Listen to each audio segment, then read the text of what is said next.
Michael, Shawn, and the Takeover Legends, where nothing's off limits. Free Agent Radio. Baby, tap in. Tap in. Baby, tap in. Michael, Shawn, Takeover Legends. Good morning. Look, man, real talk. I'm pretty sure today's Friday. Wait, it smell like Friday. Keep talking about It smell like Friday. It feel like Friday. It tastes like Friday. No, it gotta be Friday. Pause. Don't. Oh, yes, like... it is Friday. Wait. If it's Friday, here we go.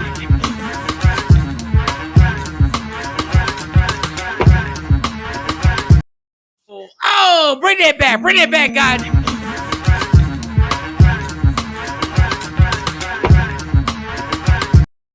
Oh my God, it's Friday. Yes, it's Friday, people. Let me get my good mornings out the way, even though I'm not getting them out the way. I just want to know how everybody's morning. Well, yesterday was. So good morning, Sexy Mo. What's going on? Good morning. This tea. That's all I got to say. This tea. What's the tea? This doggone detox tea. You know, everybody do the detox. Do the detox. It's good for you. I have felt like shit, literally. Like Wait, you felt bad, yes. or you felt like having? No, my stomach has been hurting. I thought the detox. I thought that because I had went away, I went to South Carolina. My body ain't been right since. I was like, all right, let me try this tea, and my stomach has been hurting all week.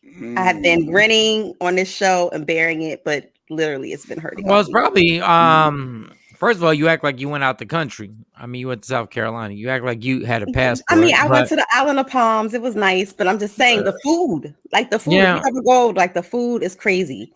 And if you're not used to, eating that food, your body going to be wreck shop when you come home. Sean Robinson, what up? Great day right back at you. Shout out to everybody in my IG Live. I keep telling y'all can download that Media Room 360 TV. Y'all can get on and watch it. Let me press the button so you can see it behind me. Hold on. I'm sorry. My bad. Visuals today. My bad. Good morning to everybody rocking with us. Let me turn down that volume. Hold on. All right, so Mo got her stomach under control, which is not bad. I'm glad you got it under control and you got the angel the big chair. And Jay Black, are you gonna join Instagram Live, or there's something else that you're going? As soon as I make sure the good Dr. Aaron Smith has the link, I got you. All right, well, good morning, motherfucker. Good morning. You know what? It's Friday.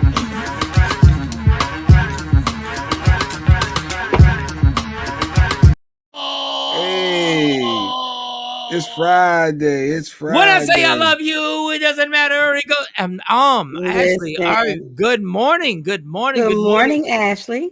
Everybody over here on IG Live. Ashley, good morning. Everybody's coming on here. I mean, we got a bunch of stuff to talk about on a Friday, but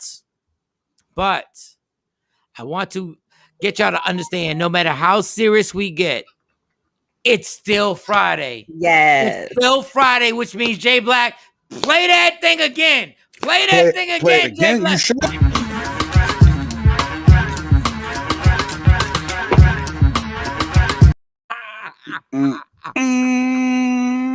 IG Live. I wish there was a way.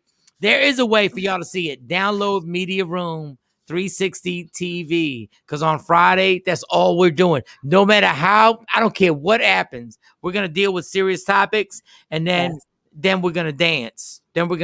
So shout out to Singing Gina. You're on here. I see you. I follow you, so I see you doing what you got to do. All right. Jay Black, what do we got to talk about today? What we got? Simone Baez is still you can play. You can play. Little babies in the news. Or you can play me dancing. You got people getting shot by Popo in the news. Oh, you can play me dancing. We got Dr. Aaron Smith coming up. Let me see. Yes, Dr. Smith. Or we can.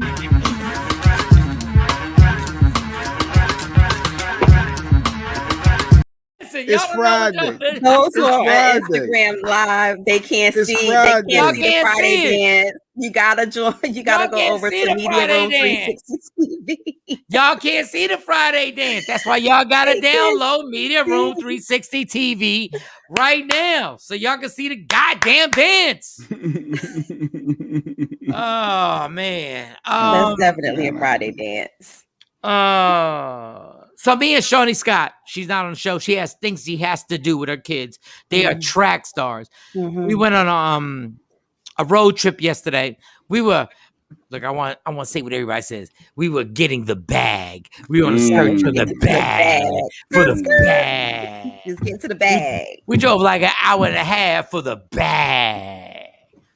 But when you drive out here in Texas, first of all, I think it takes to cross Texas is like 8 hours if you want to drive across the state. It might be even more than that. Point to the longest point. Yeah, exactly. Pause. Being from the East Coast, you can drive from New Jersey to New York and you are out of state. You're like, boom, you're in a new state. You're in a new whole thing.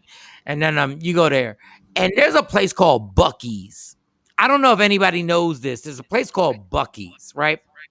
And it is the most amazing place because as you're on the two-way lane highway, you see this little, I think it's a beaver. His face is a beaver. I don't know what it is, but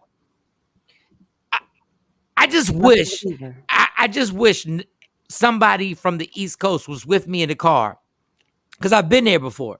It is the most, it's like all of a sudden you see nothing but grass and farms and stuff like that. That all of a sudden, then all of a sudden this amazing mall, it's like a mall pops up. It's like all of a sudden it's Bucky the Beaver. And you pull in, and me and Jay used to work at a station called Hot 97, and we would drive to New York. Remember there was a truck stop we would get gas at? There was the big truck stop. Yeah, you stop in there for a minute. Just imagine if you stopped at that truck stop and it was like 5 times bigger. And I mean 5 times bigger. And that's not like an experience. That's an experience. And when you walk in, when you walk in, Buc-ee's, I took a picture. It's so amazing. I can't even believe, like, you can buy a brisket sandwich and then buy crack. Like, they have everything. Like, there's nothing you can't buy. Next to the meat was the crack? No, it's everything. Like, there's everything. You can buy like shrimp and then buy a mop. So is it one of those trucker stops where they have like showers? No, it's not even a trucker stop. Don't even disrespect. It's not even a trucker stop. It's just so it's like the parking lot is like Disney World, and you go in there, and when you walk in, it's so big that you're like, yo, like I'm telling you, you can get a seasoned Pop-Tart. You can get like you can get tomato soup, or you can get lobster. Like you can buy.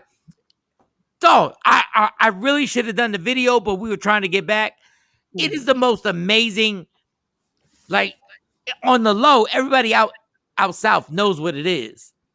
But I'm sitting there going like, this needs to be something. Because on the New Jersey Turnpike, we got rest areas. You literally, they need to have a hotel. Because you don't want to leave. Good morning, Stephanie. Good morning. Good morning, love. Jeanette. Good morning. Good morning, Action. Oh, did he say Friday? I think he said Friday. He said Friday.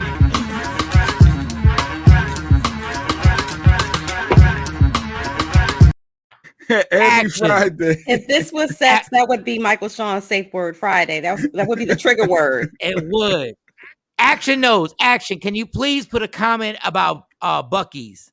Can you please let them know how everything is there? Man, I got this sandwich that was so delicious yesterday. Oh my God. Buc-ee's is the truth. So I just want to put that out there. Yesterday, last night, I should say, there was an old show that was revived, and how to be a millionaire. Who wants to be a millionaire? Remember that show, Who Wants to Be a Millionaire? Yes. Yeah, it's back every year. It's called Jeanette Rochelle said. Jeanette said, "So today's word is." She said Friday. I'm sorry.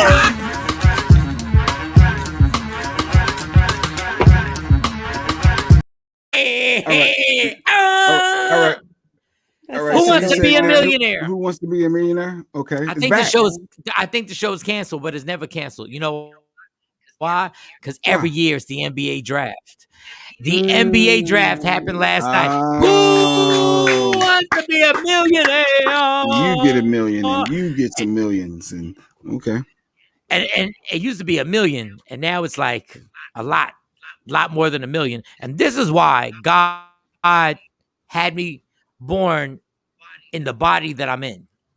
Because if I was good morning, Kathy, if I was born in the body that Sexy Mo was in, I wouldn't be shit. Listen, I'm telling the Sneaky Links last night had their own viewing parties. And do you notice? Hold up, but do you notice now? Do you notice like the NFL players were kind of far back? They kind of caught up. Do you notice now these young men don't have no significant other next to them now? When they get drafted? Nobody.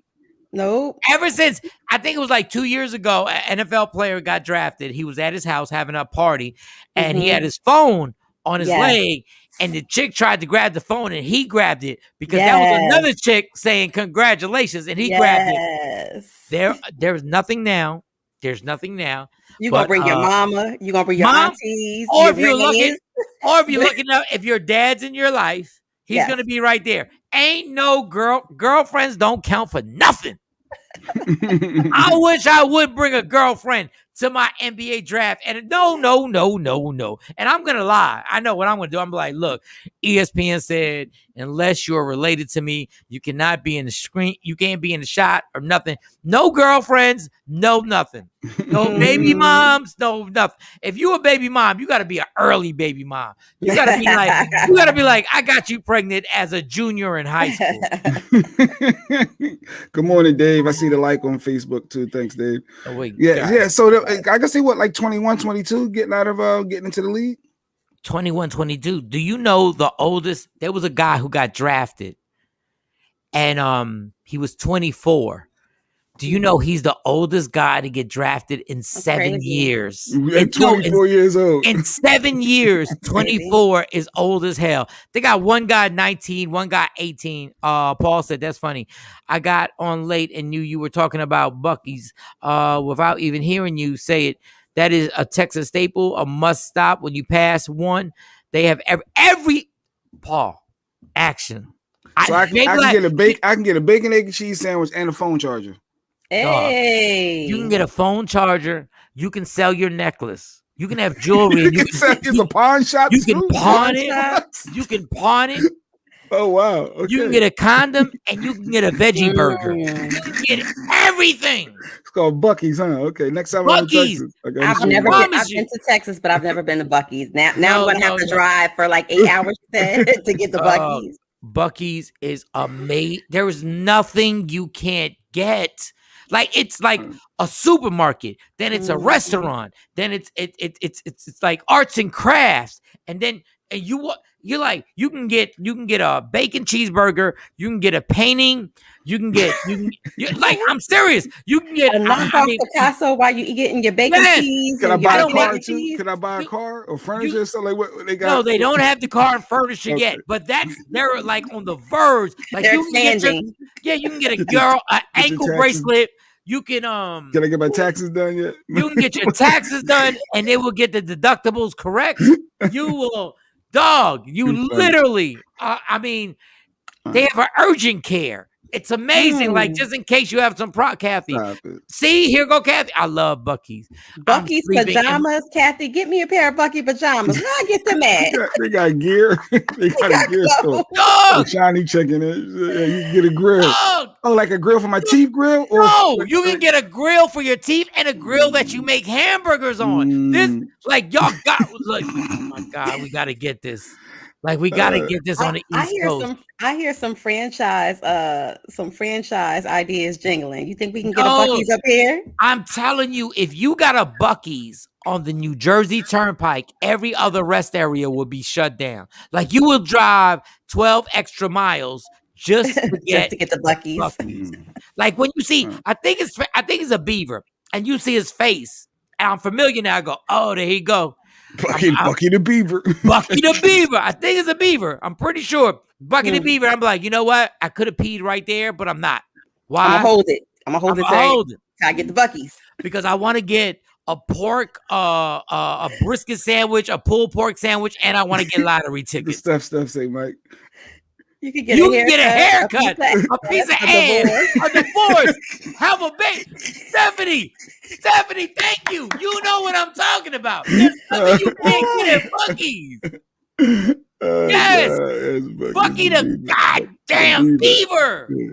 All right, but back to the young boys, the millionaires. So he said 24 years old is the oldest NBA player to be drafted. That's crazy stats. In 7 years. Wow. And these young men are going there. And now, for those who don't know, I don't want to get too sports heavy, but there's a thing. Just gotta see pause. They have beaver nuts too.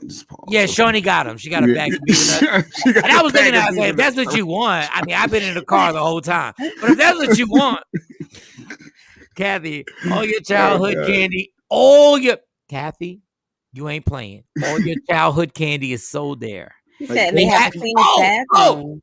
They have. Okay. Right, the bathrooms are okay. We'll get back to basketball. The bathrooms are so big.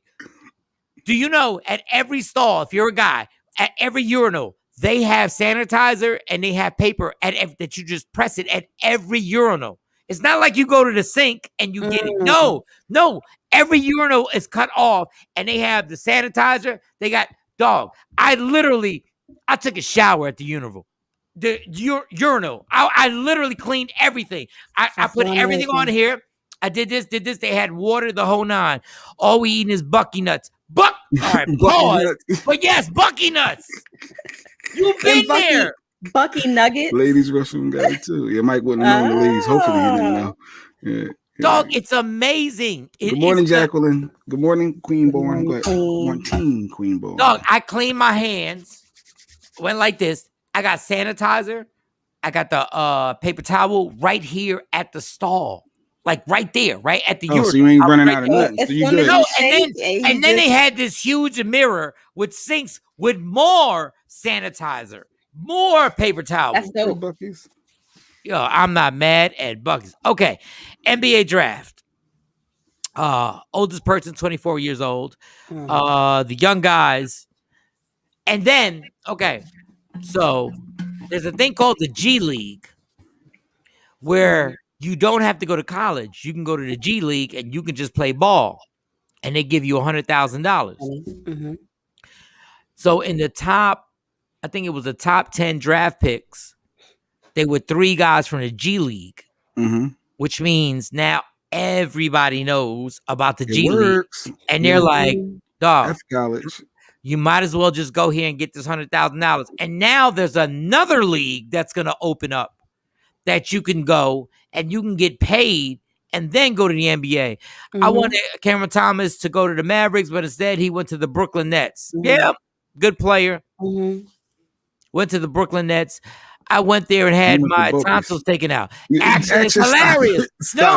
But action is you cannot get no tonsils taken out of Bucky's. Okay, he got his tonsils taken out. I had a consultation on my wisdom teeth, but Shawnee said we ain't have time.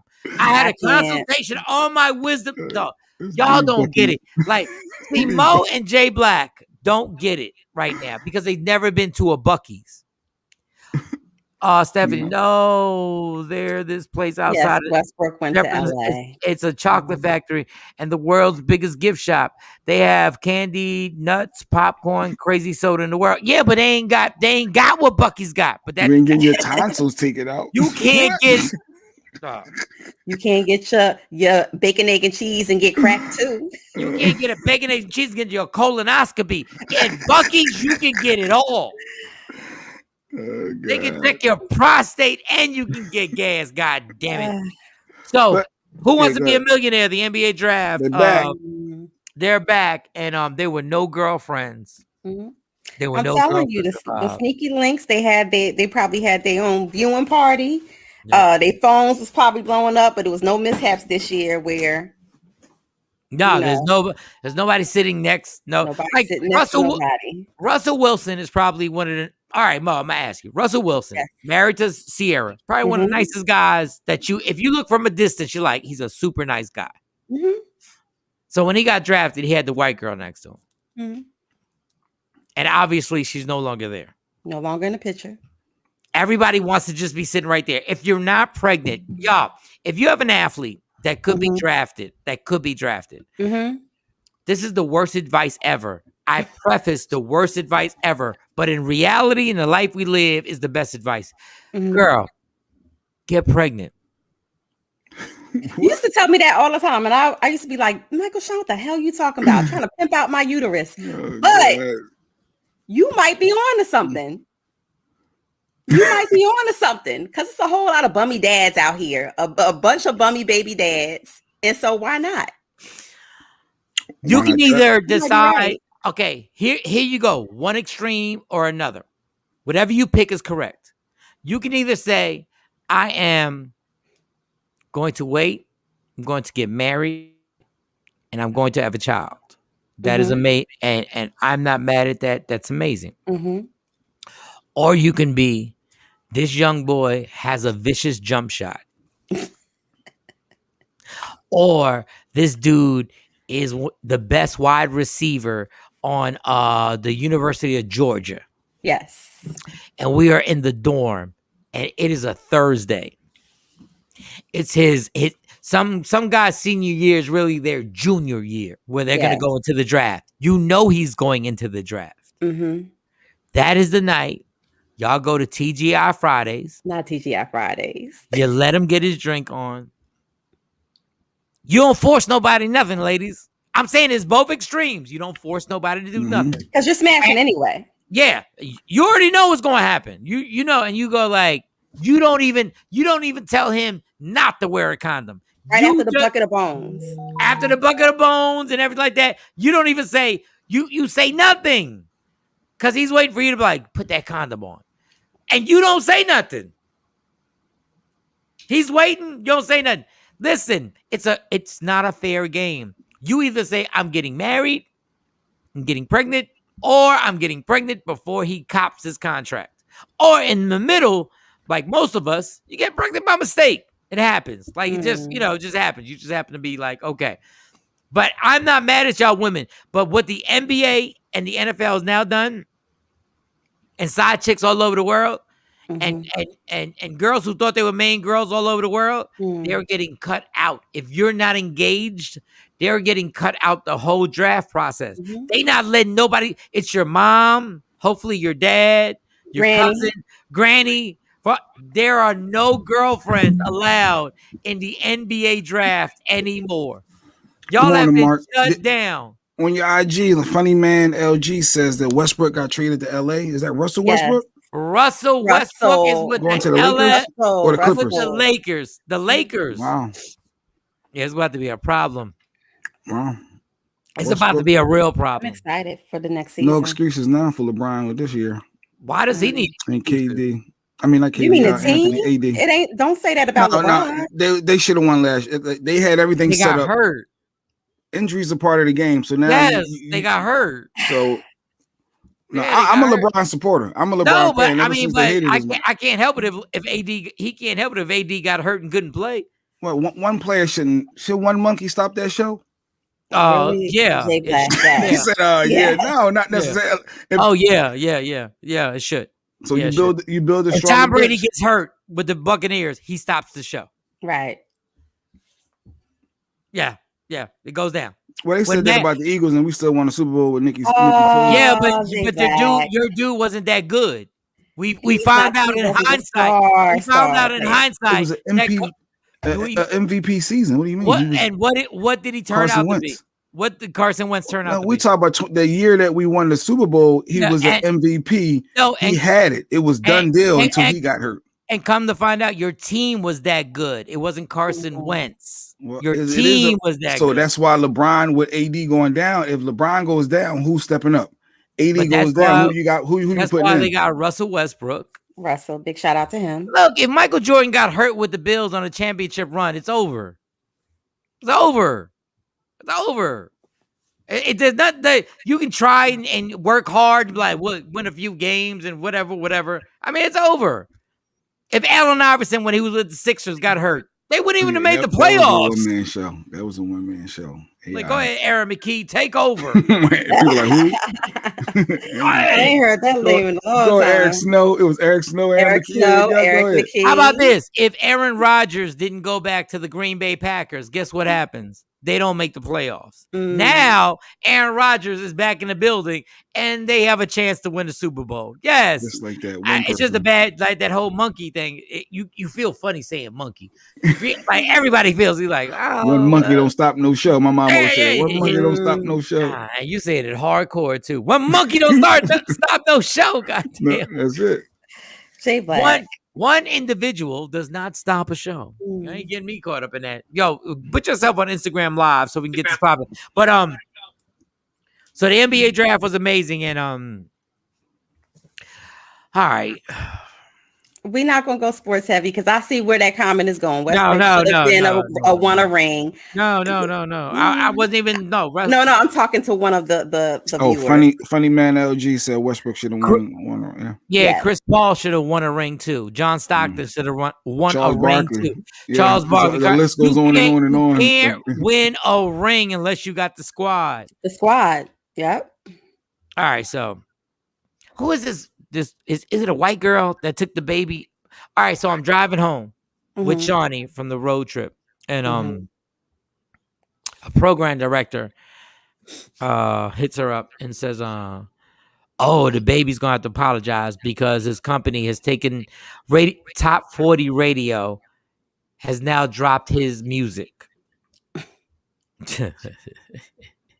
I told you, selective responsibility in hip hop. I'm going to keep saying it. And who's the girl? Because I can't say her name right. Dua Lipa. What's her name? Dua Lipa. Dua Lipa. So they got some crazy ass song. They got some crazy song that the baby was on. Like everybody's talking about Dua Lipa. And this song is supposed to be fire, fuego, lava. Like ozone layer. Fuego. Like crazy.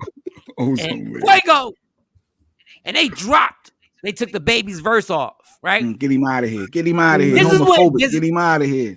This is when you know you fucking extortionist of hip hop.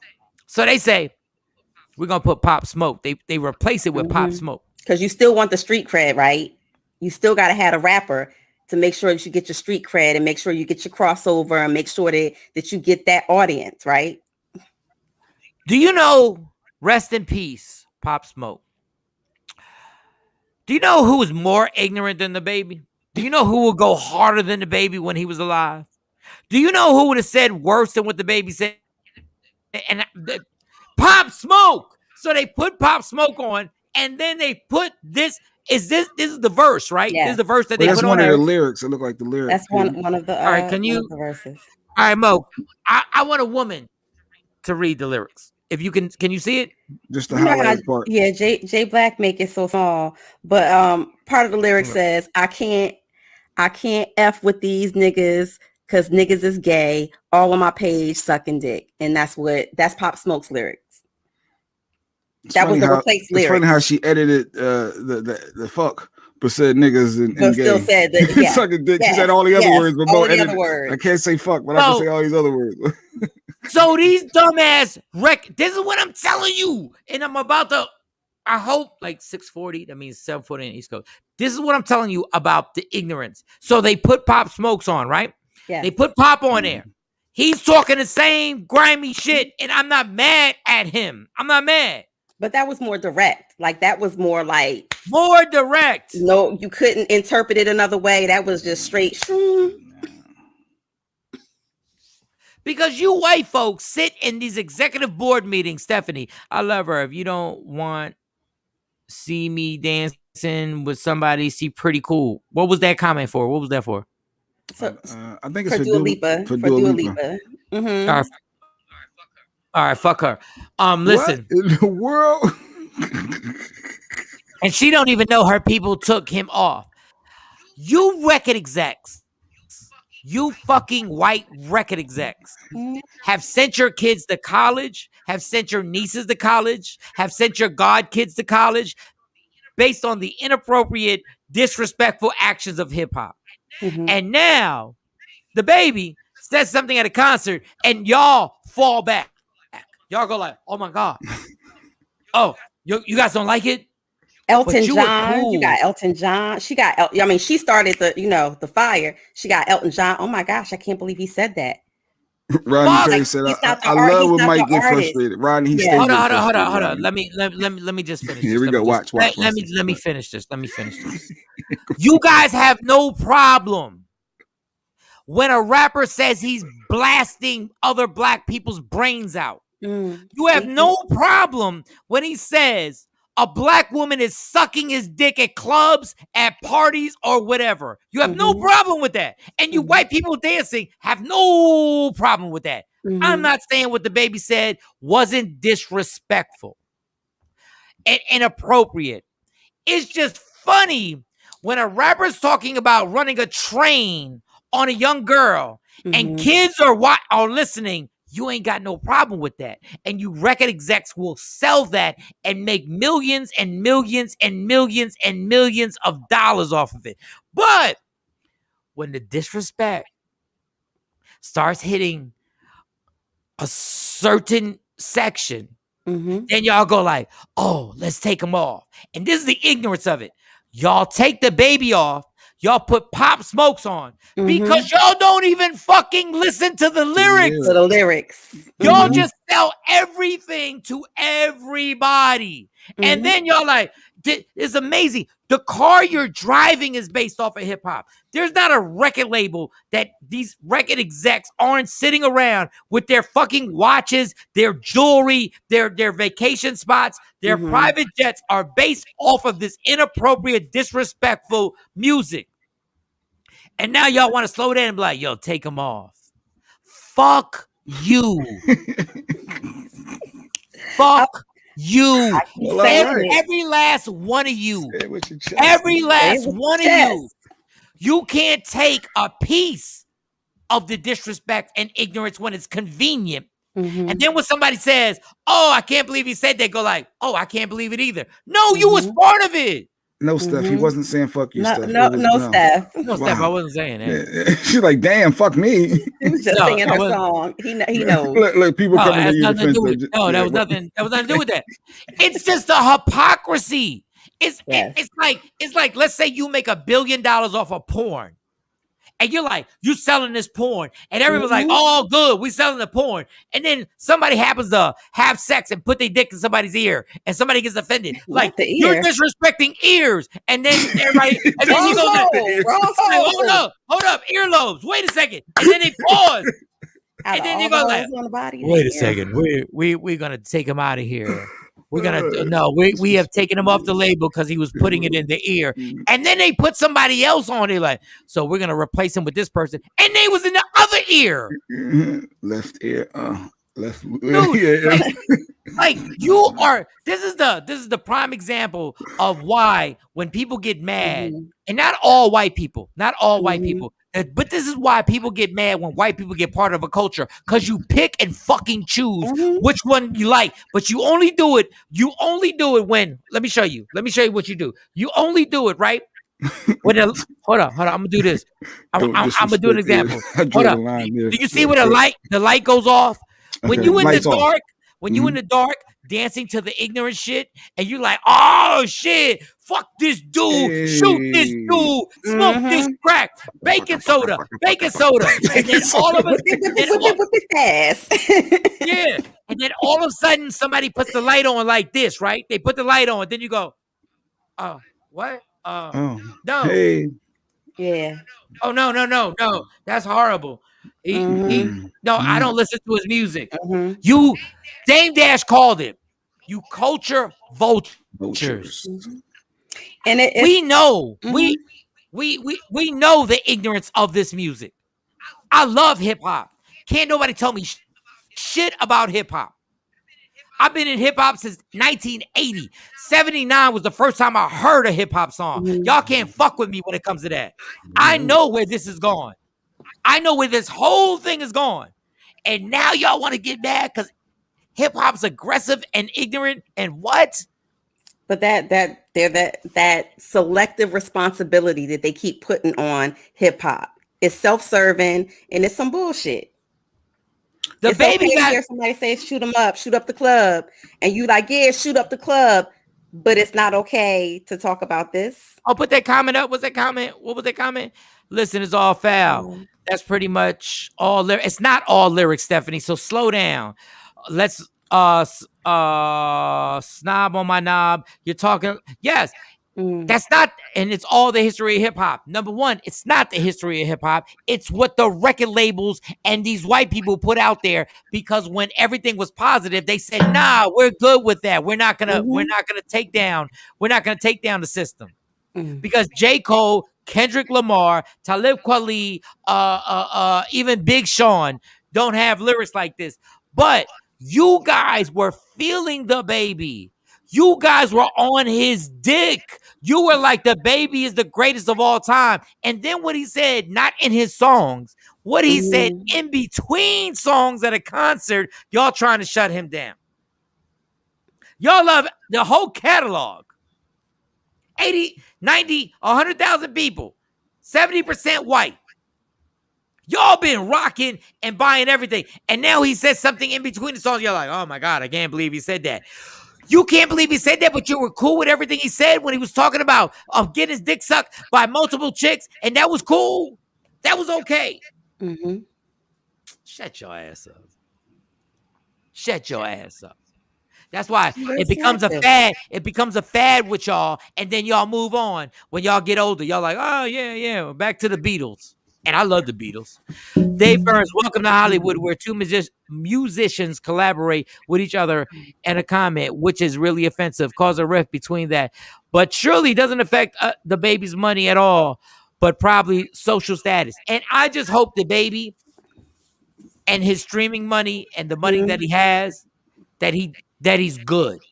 So what does he need to do? Does he need to acknowledge that, hey, look, I offended you people, some people, I'm sorry, I apologize, and take up some classes? He did already apologize, did he? Jay Black, but they're still dragging him.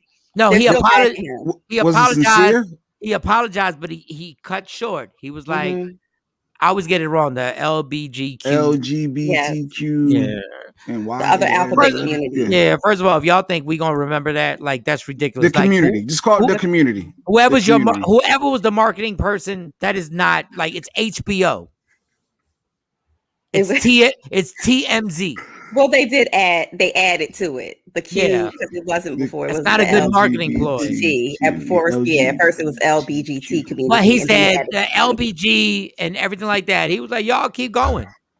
He said, y'all keep going. So he still wants to smoke. So he's not sincerely realizing what I want to smoke is my freedom of speech, God damn it. I want to smoke in that. That's what I want to smoke in. And Dr. Smith said, freedom of speech is freedom of speech. It don't work both ways. Like, you can't, tailor that law or tailor things to fit your situation. It's either good or it's not. Stephanie, like, at one point, all you hear is dick, bitch, ass, sedation. Like, there's real true hip hop out there. That's badass, but that's what controls out there in the radio land. And guess who controls the radio land? Y'all don't hear other hip hop music because the radio land is controlled by a bunch of white guys. Even in black radio stations, white guys control what you hear. But like Shawnee said, at K104, the biggest station in Dallas, spread this word. They're owned by a white guy, and there's another devil-ass white guy who helps program the music at a hip-hop station that had Kwanzaa Fest for years. Had Kwanzaa Fest. Well, like Shawnee said, it doesn't happen at the country stations, right? No.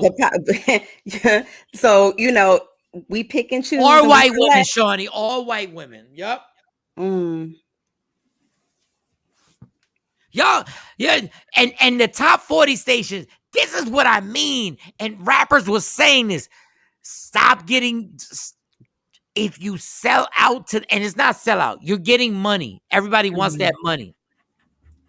But they not messing with you until somebody says, oh, we don't like them. He got dropped off of all the top 40 radio stations at certain radio stations all over the country.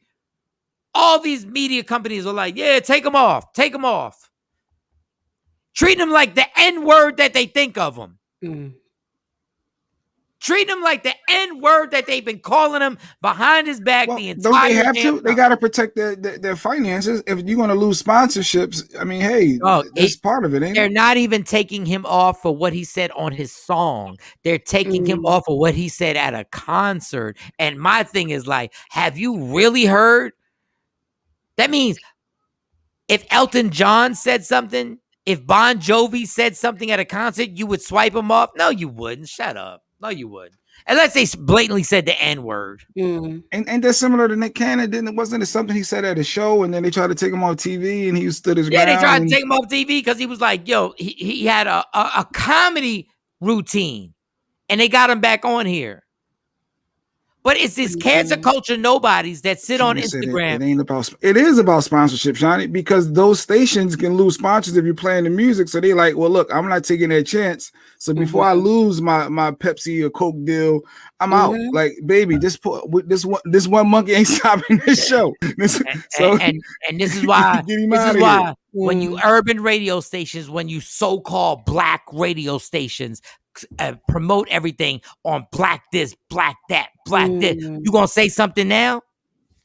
You gonna step up and be like, listen, we may not agree what the baby said at the concert, but we are not taking him off the radio on what he said between songs on the concert. There's an uproar. You hot. You too hot, baby. The baby, you too hot. You gotta go. Sponsors are already pulling out from him. Messing up the church. So let me ask you this: why aren't sponsors pulling out from Instagram for what they put on Instagram? Why ain't you pulling out responsibility, people? Yes, selective responsibility. Why ain't you pulling out from Instagram? Facebook. With everything they put racists on, they put Karens on. They put a violence on. They put sexuality on, and y'all not pulling out from them. You're not pulling out from Instagram. Listen, I stopped watching CNN and a lot of the news sources because at one point that's all you were seeing was violence in our community, and people every time I turned it on, it was just sad. But Instagram and a lot of these social media platforms are starting to become just that, and they're more graphic. And Shawnee saying what they still play them on urban radio and the Pepsi deals ain't go away. Not yet. I guarantee you. But urban radio should not stop playing them. Have the conversation. Then how can we change that with K104? You can't. Y'all been bamboozled for goddamn 30 years. Y'all think K104 is a black station. Y'all really think K104 is a black station? It's not. Spread that word. Spread it. And at everybody. At everybody. Michael Shawn said it. Y'all think K104 is a black station. K104 and that one devil that works there has said the most racist stuff about black people that worked there for years. It's not a black station, y'all. They ain't one black people making money other than getting a paycheck as an employee. Like most urban stations. It ain't just there. It's most urban stations. Right. And even if you stop supporting it, it'll take like 5 years for their sales department not to be able to get sponsors and commercial time for all that. And look, y'all, it's not even on you. But my thing is like, just be clear. Y'all need to know white folks run K104. Their whole human resource department is white folks. White folks. When you get fired at K104, white people fire you. I guess you would know. Yeah, Mike would know. Yes, I will know. They just didn't extend your contract. It's the wording. It's the wording. What is the wording? They didn't renew your contract. Please, everybody go screenshot this shit. When you get fired at K104, which you think is a black radio station, you get fired in front of a white chick and a white dude. Dustin and Debbie. Not Dustin and Debbie. Dustin and fucking Debbie. You going to see D&D today? Yes. The Grim Reapers are on the way. Mike, we need to holler at you. How's it going? Thanks for meeting with us. Why did you say we about to fire you? Thanks for meeting with you. How's your day? Well, you know how it's about to go. And I ain't got no problem with Dee and Jade. I ain't got no problem with JJ from the STIP. I have no problem. There's a devil I do have a problem with, but that is not a black station. What you think you're listening to is not a black station. K104 is not a black fucking station. That's why We the Worst Records is no longer there. You're right. Yes, Stephanie. She stopped listening because of that. She's rocking with you, Mike. Steph is in your corner. But I used to love the check. I used to love the check. We know they write the best checks. The white man signed that check. Really? I should have got a bigger check. Oh God. I might just actually post this on Instagram today. I might really just post this on. Don't believe that when you're listening to K104, it's a black station. It's not a black station. It's not. The big money that's getting paid is going into white pockets. Believe me. Somebody challenge me and tell me it's not. That's all I'm saying. Psych. That's not all I'm saying, because I'm gonna start saying more, because the air out needs to be aired out. The more I think about it, the more I'm like, why haven't you aired these motherfuckers out? Yup. Today's Friday. Oh, Dr. Smith is coming. Wait. I heard the word. I heard him say it. What? You said today is Friday.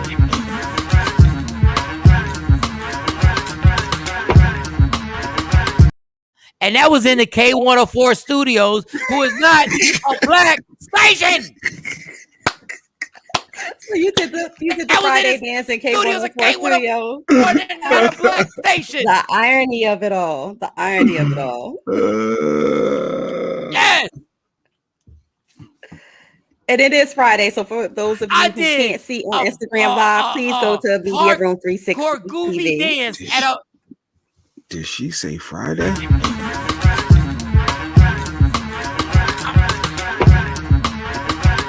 Friday is Friday, people. Oh, look, you doing it right now live. I did it on IG Live, goddamn. That's my Friday dance, goddamn. Oh, it's about to get ignorant on the show. Oh, we have this goddamn show. Yes, we are. Damn, Aaron is here already. Oh, it is 7 hours. Can I take them? Oh, and Aaron about to turn, and Dr. Smith about to get me started even higher. Yeah. K104 is not a black station. God damn it! Play it's Friday, J Black. Play it. Oh, he said it again. Every single time. We must dance. We must enjoy ourselves.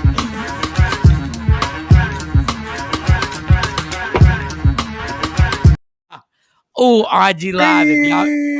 If you could hear it, you'd be laughing. That's why you should download. Well, they could hear it. Yes. Yeah. Media Room 360 TV. Media Room 360 TV. When we come back, we will have one of the most intelligent people that any of us know. He's a professor at Temple University. He will speak on everything that has to do with race, everything that has to do with relationships, and he'll be 100% real. All I need y'all to do is hold tight. Why? Because I have to smoke a Black and Mild. I have to inhale a Black and Mild quickly. Why? Why do I have to do it? I do it every day. But specifically today, why? Because it's Friday, damn it.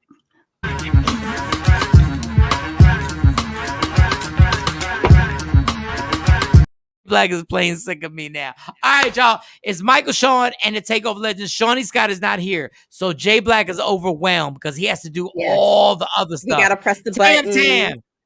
Tan, we love you right back. We love you right back. Do. I'm going to the lab. You have Dr. Smith coming, right? I'm going to the lab. What do you mean? You gotta go. Yeah, she gotta go to. She'll be back. Oh, you know what? We gotta make sure you tell me what time so I can. So when you disappear, all right. So you'll be back for allegedly, correct? Yes.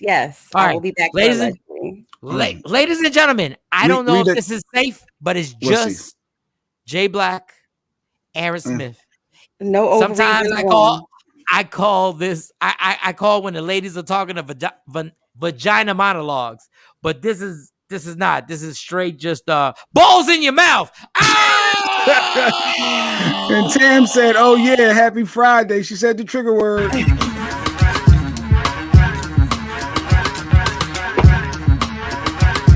Why you doing? No, you probably missed the check, but actually they cannot pay you enough. The station is boring. Well, thank you, Stephanie. And before we go and we take this break, so y'all understand how fair I am. I said repeatedly because I know y'all gonna run tell that, and I want you to run tell that. No problem with Dee Dee and Jade, and happy birthday to Lady Jade, whose birthday was yesterday. So happy birthday to Lady Jade. Happy birthday to Lady Jade. So when you run tell how all the other stuff, make sure you run tell the part where I said happy birthday to Lady Jade, and happy birthday that me and her have had conversations, and we are great. Me and Dee Dee are great. Now, there's a devil in that studio who, if he happened to die, I would not be happy. I would just be like, shit happens. All right, listen. We take a break, Black and Mild break, and we'll come back. Michael Shawn and the Takeover Legends. 3 minutes. And Sexy Mo, we'll see you for allegedly. Yeah. Yeah. What up, y'all? It's Michael Shawn from Michael Shawn and the Takeover Legends. And just in case you missed the show, check this out. So, number one, we're going to start slow. Number one, we're going to start slow. Number one, when did Johnny Gill know that he could sing? When was the moment that you were like, oh, wait a second? I knew when I got my first check and I went and bought me a gold nugget ring and a nugget watch and chain to go through it. I was like, this is on. And I was like, shoot, I can do this. I was like, I'm in the game. At 16, you have this grown man voice. So then when does everything in your career take off when you realize that you're actually famous? When is the moment that happens when you go like, wait a second, I'm famous. I'm people know me. Wow. Wow, that's a good question. When did I I thought I was famous the first time I heard my record on the radio. That's what I'm talking about, John. That's how I would have felt. Hell yeah. I was like, y'all shouldn't have never gave me one. I'm like, I need all y'all hoes to line up. Y'all heard us off. I was in the candies. I was like a little kid in the candy store. I want this one. Give me you. Give me you. Give me you. There we go. Michael Shawn and the Takeover Legends. Your escape from reality. Right here on Free Agent Radio. Words Records, baby. About to ruin another perfectly good song. Yep, true story. Used to date this girl. One night she got in my car. She just wanted to argue. She started talking bad about me. She started talking about my nose. Coming for me. I'm sensitive about my nose. So I had no choice. I had to make that walk. Make that walk. Walk your ass home, girl. Just keep going. Hope she get lost. Don't let me your thought. True colors I never ditched the chick before. I apologize if you live too far, but I made that walk. Made that big walk. I guess you know where she's going. Yeah. Know you wanna fight. I can see it in your eyes when I picked you up at your front door. Matter of time, there's no reason for this fight. Tell me something I ain't heard before. Oh, I've been dealing with this shit, and it's about to be on. Stop talking all the shit. Oh, she won't, so I made that walk. Made that walk. Walk her ass home, girl, just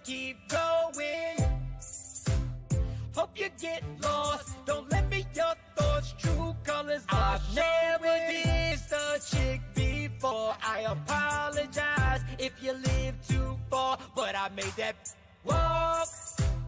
Made that walk. I guess she know where she's going. Oh, nah. Clown my mom's hairdo when the couch is in the guest room. I'll make sure I keep her number blocked. Now it's time to play. Go out on a date. I'll be partying to 5 o'clock. Oh, I've been dreaming about it, girl. You ain't the one I want. I can't stop laughing, girl. Cause I made that walk. Made that walk. Walk your ass home, girl. Just keep going.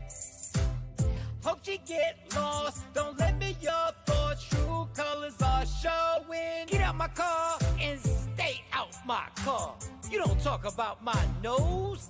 I'm sensitive about my nose. We the worst records. Yeah, yeah. Made that walk. That'll learn ya.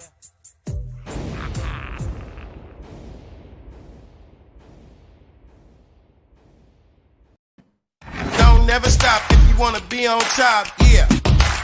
Tap in. Damn, Jay, tap in. Who the hell did that? That's I was me. trying to get my chart. When I sit down, when I sit down. When I'm running the show, you come back when you hear tap in. You better pop up because we going live. Wow. Good morning, people. Don't make me walk out. All right, listen. Wow. And you know Jay can see you. Like he can I know when you come back and if you're sitting there. I said he ain't there. Well, he gonna be there. We got our guests. We got our doctor. Dr. Aaron Smith is with us, the rapping professor. Yeah, he's known. If you Google the rapping professor, you'll see why he's known as the rapping professor. He's actually really bigger. He's bigger than rap right now. All right, Dr. Aaron Smith is in the building. Yeah. Dr. Aaron Smith is in the building. Can we? I know Jay's probably sent you stuff to talk about. But no, it's whatever. But Professor, is there any way we can talk about the hypocrisy on this DaBaby thing? And you know what? I should let you.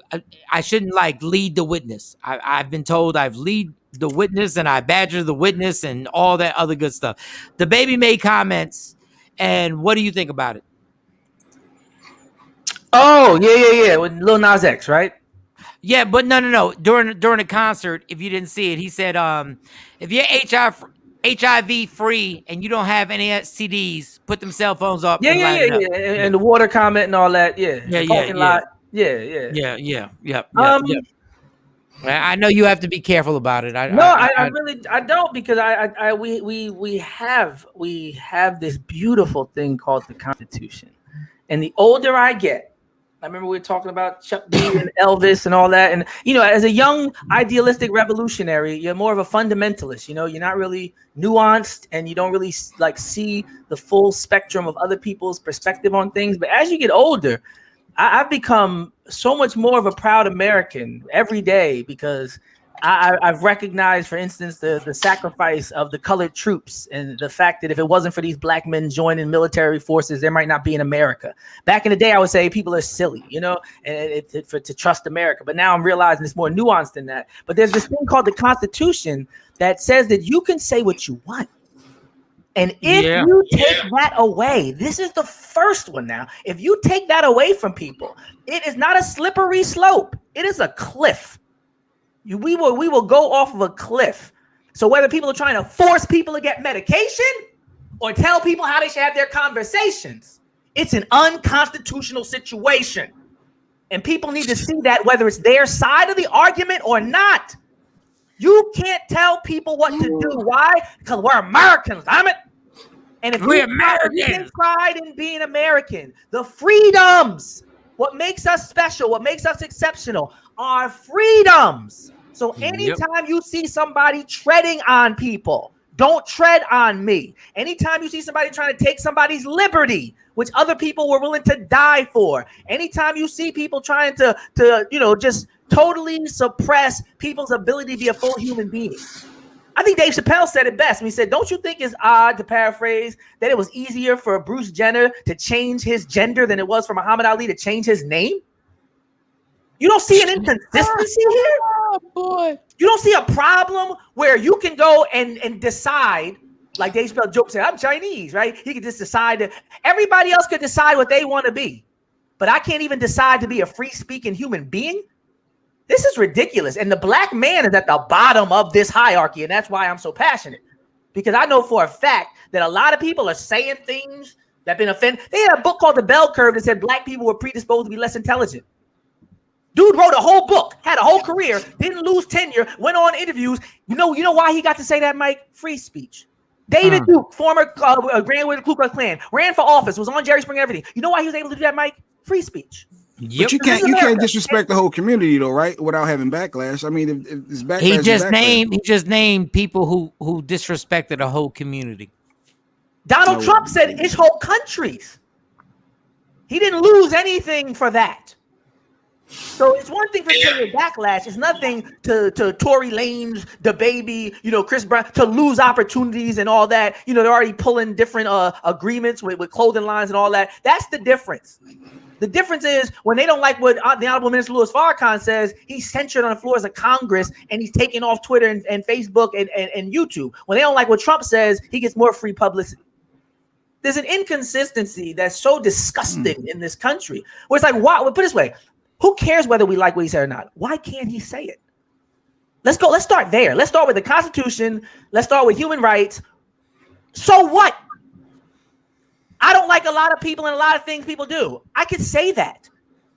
He didn't say beat them up. He didn't say don't let them into the show and deny them access to the ice cream shop or don't sell them wedding cakes. He didn't say don't let them get married. He didn't say that they should get less rights than other people. He could say, I don't like it. I think it is totally abhorrent. And you could say that, but not in cancel culture. Not in the bullying cancel culture. Isn't it amazing that back in the 80s, people were talking about bashing, and now those are the same communities that are bashing people every day? This is ridiculous. And that's why you see Little Boozy in this movement, the Kevin Samuels of the world. A lot of men, primarily black men, are like, yo, stop telling us what to do. If you don't like it, then you go not like it, and you go say what you got to say. But stop trying to dogpile onto us and get other people not to like us and try to stop our ability to provide for our families simply because you disagree. Just go somewhere and disagree. And if you think somebody is treating you like you're being some kind of sissy fairy punk, stop acting like one and confirming a stereotype by trying to say, oh, I don't like you. Now I'm going to try to get in your way and tell your life. Just be a man about it like everybody else when they don't like what somebody says, and they just live their life and go about their damn business. No, you said something you don't like. You know what black people have been dealing with since we've been here? They've been making laws that we don't like. They've been rewriting religions that we don't like. They've been experimenting on us we don't like. Not letting us vote we don't like. They've been hanging us we don't like. They've been talking to minstrel shows and blackface. Like, wake up and join the club. People say things you don't like every day, and there's nothing you can do about it because it's America. People literally call the cops on black people and they get killed, and the people who call the cops don't even get arrested, let alone canceled. Shut that up, man. I'm so tired of it. It's ridiculous. You heard what he said? Did you hear what the president said? Like, did you hear what Bill Gates said? Bill Gates got no medical degrees telling people who should take medicine. Last I checked, I can't do that. My whole page gets shut down if I tell people what to take medicine. Nobody thought about that though. I know they probably he don't got but you're absolutely right. And we've been hold on, Mike. One last thing. And the bar should be 10 times lower for a rapper that didn't graduate high school than it should be for a guy. What do you expect from him? Every video, I hit it, put it back in the water, and I got money. What do you expect him to say when the music stops? And why do you expect some Gettysburg Address mountaintop speech from the guy who's talking about if your coochie smell like water? And I'm going like, what? This is stupid. Did you hear what the rapper said? I don't know, something misogynist or inconsiderate or materialistic. I don't know. It surprised me. Is anything worse than is in his lyrics? Like he's talking about. Hold up, Mike. You could talk about killing black people with no problem. I said so yes. Thank you. Every song you can say, I pop him, I kill him, I shoot the op, I stand over him, and I watch his body drop. I twirl, then he dropped me. Yeah, right? You could do all that, and nobody says, did you hear what Bobby Shmurda said? Did you hear what King Von said? Did you hear what Lil Durk said? He said he's going to kill 20 black people in one song. Nobody gives a damn about whether we live or die, but they care about somebody else's feelings. Talk about the fact that people are talking about killing me every day, and I got to listen to it. That's what entertainment for me. and you market, I'll kill you, I'll shoot you, I'll murder you, and nobody ever said, "Did you hear what he said?" And you market, and not only are you not offended, you spend millions of dollars to market it. You make sure it's promoted, and you're like, it's all good that we're talking about, like you said, smashing chicks and killing black people and selling drugs and we can do it. And then all of a sudden, a comment is made in between songs, and y'all want to cancel people. And I go like, really? And this is what really gets on my last nerves is when other blacks and minorities fall for the stupidness and sit there and go, yeah, he was horrible. Bitch, hip hop has been inappropriate and disrespectful for 25 to 30 years. And y'all was at the concerts waving your hands side to side and like going to these concerts and chilling. Yeah, so like people are celebrating me getting shot or black men getting killed will clap, like I said, clapping their hands, waving their hands, but the second they got to them, it's like, oh, that's not fun. That's not appropriate though. Oh, so I can get killed, but you can't get offended. Okay. There's a man called Michael Smith. He has a viral video about black murder is normal. I'm sure that TED Talk. That white man is talking about why is it okay for only one group of people on the planet celebrate murder. And I saw it. I'm doing an event with him for a corporation next month. And the inconsistency he points out is part of this problem. There's a hierarchy in America where it's like some people you can offend. And everybody knows, even Dave Chappelle was saying it. Everybody knows who you can offend and who you can't offend. There's 1 or 2 or 3 groups you can't offend. Everybody else, fair game. If I get on this radio today and I go in on Cambodians, I know I'm going to keep my job. Unless I get caught in the Asian hate wave, in the moment, and people are like, oh, right now we're focused on Asians. But normally, there's certain nations. Let's be clear. There's people within the Asian community that are like, if we're going to talk about Asian hate, we get a lot of hate from other Asians. There's a hierarchy. But then it's like, shh, not supposed to talk about that. This is ridiculous. Like, this is the thing, too. Why should I get involved? Let's say they have a great justification to say whatever they want to say and have a problem. Why do they need to get everybody else involved? What's the teaming up, dogpiling, cancel thing where it's like, I don't have to not like it because you don't like it. Black Lives Matter get out in the street and say, we're angry. Everybody else is like, well, we're not. Black Lives Matter isn't like, you got to be angry with us or else you're blackophobic. You're going to get like, no, shut up. You're mad. Be mad. Go protest. Go shut that person down if you want. It takes it a step further in certain instances where it's like, well, if you don't join up with us and if you don't agree with us being mad, if you're not mad with us, no, go ahead. It is the sponsors, right? Is it because of sponsorship? Losing sponsors, listeners. I remember it happened with Chris Brown. It happened with Bill Cosby. Felicia Rashad couldn't even say justice is served. They wanted to get her fired from her job. When you come in at Clara Huxtable, you know we have a problem in America. When you try to get Clara Huxtable fired for, again, speaking her God-given mind and her constitutionally protected speech, she has the right to do that. It wasn't in a classroom. It wasn't, nobody was paying for that time. That was her private thought that she expressed on a social platform. That's tantamount to Michael Shawn going to a bar saying something. Somebody saying, "Oh, Mike," we're flesh and blood human beings, living, breathing souls. We're not straw men, capital letter, 13th Amendment citizens, all that stuff the Moors talk about. We're not drones. We're not automatons. We don't have to do what other people want us to do. And that's a major problem right now. And all this stuff about medications, I'll say, so y'all don't get flagged. All this stuff about medication and forced medications, people don't realize how dangerous that is to force people to do something. You don't give up your liberties. Everything they did for the Patriot Act is still in effect at times 1,000. They were like, this is temporary. If you dumb enough, like Ben Franklin said, anybody who wants to exchange their liberties, their freedoms for some degree of peace deserves neither, to paraphrase Ben Franklin, right? You don't deserve freedom then. If you're going to give up, we got to give up some of that freedom right now. No, dummy. No, you don't give up your freedom. You don't let people tell you what to do. You don't let people scare you into forcing you to take positions, take opinions, or take medications. It's out of hand. No, it's out of hand. And the funny thing is that, let me take that back. It's not the funny thing.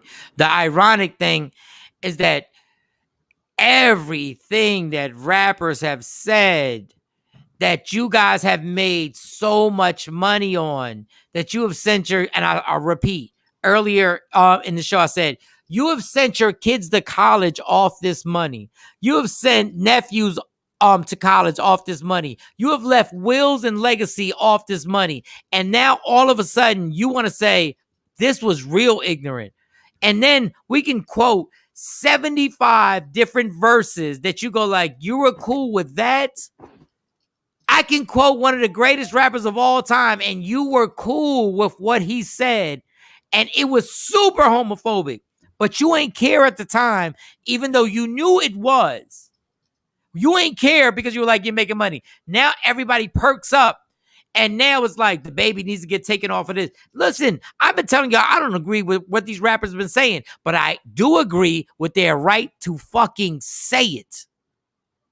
Like, I do agree with their right to actually say this and put this music out. And now the guy he was talking about, that Dr. Smith was talking about, actually on his TED Talk, was like, you know, white radio stations would never let other white artists say what black artists say about black people. Never. They would never let it. It would never see the day on a radio station on their pop charts. But it's cool.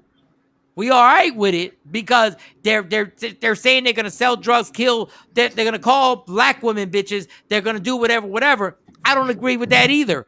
But then when the baby says something in between songs, like the song that he said it in between, I want y'all to actually go look at the song he did before he made this comment. Good point. And then look at the song he did after his comment. The lyrics in those songs, he's consistent, are consistent and they're more disrespectful to black people than what he said in between the songs. It's entertainment, right? So what the doctor say when people say that it's entertainment? You need to be able to separate that like any movie or anything else. It's entertainment, doc. Well, he could say my interludes are entertainment too. I remember Busta Rhymes had those famous interludes, just like DMX. The interlude was part of the entertainment. Last I checked. Why is the interlude, you know, his like, that's like somebody in the middle of the show talking about something, you know what I do, and I got it. Like, that's part of the show too. That's part of the show. So the interlude is part of the show. You can't say, well, that was your real thought, but verse 3 wasn't. When the beat is on, it's not my real thought. But when I go a cappella, that's no. If it's part of the show, it's part of the show. Now, if he said in an interview, maybe somebody can make that argument. But this, like Mike said, this is in between songs. He's in between songs. I've heard people lead into songs and tell whole stories. They weren't necessarily true. They just made for a good story. They'd be like, and the beat would drop. And everybody would be like, oh, I was with this girl, and then she called her sister, and I was like, it's a family reunion. Drop that beat. Like, I don't know if it really happened. It's just like, it's part of the show. And this thing too, why can't he, does he have to agree? Do we have to agree? Do we have to agree with other people's lifestyles? Well, yes or no? Like, if somebody doesn't agree with my lifestyle, somebody says critical race theory is terrible, and what they teach is terrible.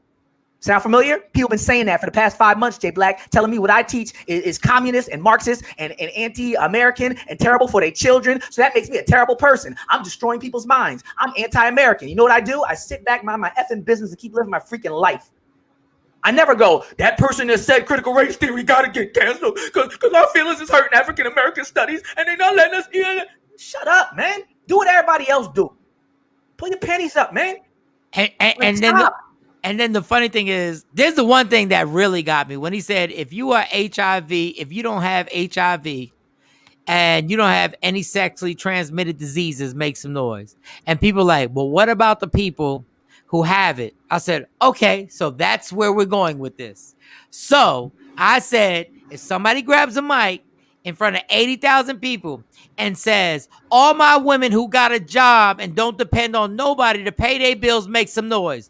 Does that mean I just offended all the women who don't have a job and are dependent? That sugar daddy, yeah. What about the guy with the sugar daddies? What about the ones with the sponsors? You hating? I got a better one, Mike. You want to take it one step deeper? Go. We tag teaming today. We Venus and Serena out here. Ready? So what about when they say wave your hands in the air for people with no arms or one arm, Mike? No. How would you feel? How would you feel? You already a quadriplegic. You're sitting there. You can't move your arm. Whatever you're dealing with, you already got rolled to the front of the concert. You already getting stared at. And now here the artists go, just wave your hands in the air. I can't even wipe my tears. Then wave them like you. I don't have no arms. Somebody need to cancel them. I mean, somebody's always left out. So let's keep going. Go. I've been at a club and been like, if you got $500 in your pocket, make some goddamn noise right now. So now if you don't have any money in your pocket, have I just offended you? I used to make noise anyway, Mike, when I was there with you. I was like, hey, Fearless. Hey, Dr. Smith, I said it, and I didn't have $500 in my pocket. I said it. The whole broke club be with Mike. That was They didn't even know I was sitting there in the same situation as them. Okay, Kevin. When blacks refuse to not build black wealth by buying from black businesses, but instead we have blacks at 95% buy white, Asians, Indians, and other non-black race business products and services. Blacks still own less than 2% of America's wealth. Blacks still circulate our black dollars in black businesses and only under 8 hours a day. Other races average doing this in weeks and months. When blacks continue not to build financial wealth and spend with each other, businesses in weeks, other races. Okay, Kev, I get it, Kev. I get it. But Kevin Kirksey got on his shirt. Kevin Kirk, we love you, dog. Well, I need to give some context because because what does that have to do with what we're talking about? No, I used to talk this way because a lot of the elders, they talk about how long the black dollar stays in the black community. And there is an issue with that, and we need to change that. Yes. But one thing that I often talk about is the importance of historical context. Because a lot of times when you give the younger generation these facts without telling us why that's the case, you by default pathologize black people and have us appear that we're somehow different than other people, and that could be dangerous. See, what happens is I hear what the Jews do and what the Asians do and how their dollar circulates, but nobody tells me why my dollar doesn't circulate. So all I think is, damn, black people dumb. So when you don't give the context and you give the facts, it could be dangerous. Because Amber Ruffin, the comedian with the Amber Ruffin show, did a phenomenal piece recently about all these black towns that were put underwater when they built rivers in various towns and cities throughout America. Many people never even heard this as a reality. This was a pattern and a custom. Amber Ruffin has a full-length piece on YouTube right now, Black Towns Underwater, and she's naming town after town after town that black people had that the government came and said, we're building a river, or we're letting this rain. And guess where it's going to go? Straight through the black community. So if you don't tell these young black people, we had black towns where the dollar was circulating 1,000 times, but guess what happened? Urban renewal happened and they built freeways through our towns. They did Tulsa and Edenwood and Edenville and Rosewood through our towns, and they burned them and massacred us. They put our towns underwater. Give us the context so we don't think something's wrong with us. And if there is something wrong, we know why. Because if you tell these young people, black people don't buy from black people. Now we're blaming black people for this entire history of being oppressed, marginalized, massacred, and displaced. And we're not saying we have done it. Yes, I think that's usually happens. It's like because it makes it our fault entirely, and that's very dangerous. Because we didn't lynch ourselves, we didn't burn our own towns down, we didn't run freeways through our towns, we didn't have mob violence and mob rule, we didn't put rivers on top of our towns. Like let's not do that. Because that's what happens in the contemporary context where it's like, we just got to get it together. We don't do what they do. Well, they didn't go through what we went through, and they're not dealing with what we're dealing with. So no, we can't.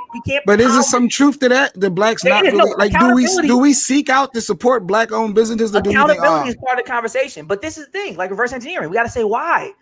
Did they go through a slave-breaking process where people beat them and killed them if they had their own name? If they were caught praying to their gods, were they murdered? Were their families pulled apart physically, and were they bred like cattle? Did people murder people in their face for over 200 years? And imagine your father being killed in front of the child. Do you think the child's going to raise up?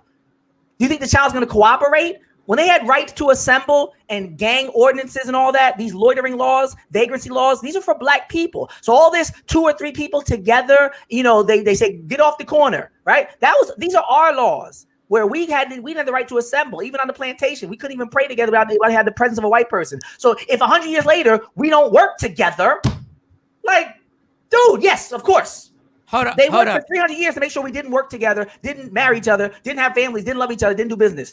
But now if we go into that, we can undo it and take accountability and take the proper steps. But if we just leave it in the air, like we just don't do it, then it's like it pathologizes us. It makes us look different and lesser than in a way the historical context could rectify. And Dr. Smith, I'm going to give you a perfect example. Me and my dad were having a conversation, and we do smoke breaks, and we actually talk. And my dad was like, Mike, I never knew there was a Black Wall Street. My dad is 73 years old. Fought in Vietnam, grew up in the Bronx, has like our culture is within the African culture. Our rhythms, our music, the whole nine. And my dad looked at me and said, Mike, I never knew that there was a Black Wall Street that was destroyed. And my dad literally had this face on. And he was like, how did I not know this? My dad is a guy who has had his company was based out of Switzerland, has made a gang of money. And my dad literally looked at me and said, I'm embarrassed that I didn't know that there was a Black Wall Street that was destroyed that I just watched. Mm-hmm. So can you imagine if a Puerto Rican father born in the Bronx didn't know about it? How can we ask these kids when everything that Black people have already done has been dissolved and erased and been said, Black people don't do that? He just said Black towns in the water. I'm still like, Black towns in the water. What is he talking about? Amber Ruffin. You type in Amber Ruffin, you'll get a great video. Amber Ruffin did a great piece. It's on YouTube right now. Dr. Smith sat up here and said, everybody says the slaves never fought back against the slave masters. Somebody said that. A child said that to me one time.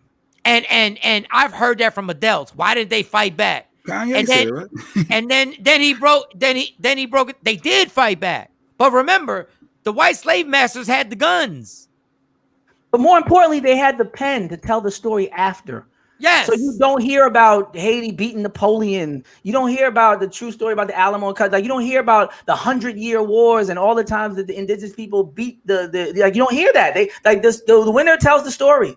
So they're gonna tell the story, and people say, "What happened in that fight?" You can be like, "Man, I did them dirty."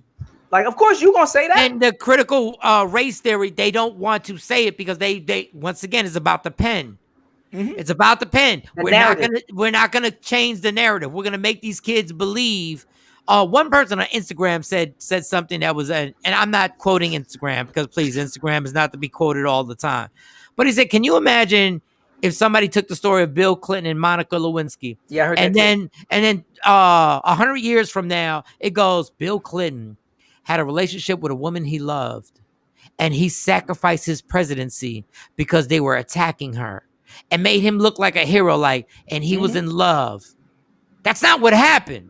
What really happened is that Bill Clinton manipulated an intern to do all types of sexual things, and then when the CIA and the FBI and the government pressed her, he lied about the white chick, put her out there on an island, and they destroyed her, and he chilled and still was the president. That's the real truth. The real truth is he used and manipulated his power to manipulate a young woman and do whatever he wanted and put cigars on it in her and keep it moving. That's the real story. But they don't want you to hear the real story. So that and the fact that I have other Hispanics saying, why do we need critical race theory? No, it's tragic. The title, I just looked at the title, it's called Beyond Tulsa, The Secret History of Flooding Black Towns to Make Lakes. The Secret History of Flooding Black Towns to Make Lakes, the Amber Ruffin Show. The year Black people were hounded out of Forsyth County, Georgia. Yeah, so all these places, even today, people say, well, these places are. So if somebody came in the 1980s through the Immigration Act that Black people made possible largely to even make it a place where people would want to come, somebody comes in the 80s, they get a loan that Black people never were able to get, even to this day. They open a store, then they look back 10 years later and say, why can't you do it? I came here and in one generation, my kids in Colombia got a corner store, got a nail shop. I don't know what's wrong with Black people. But then you got white people lying in the books and keeping history, of everything from Tulsa and everything else. Then you got Black people contributing and saying, we got to get it together. I don't know what's wrong with us. And I say, we can't.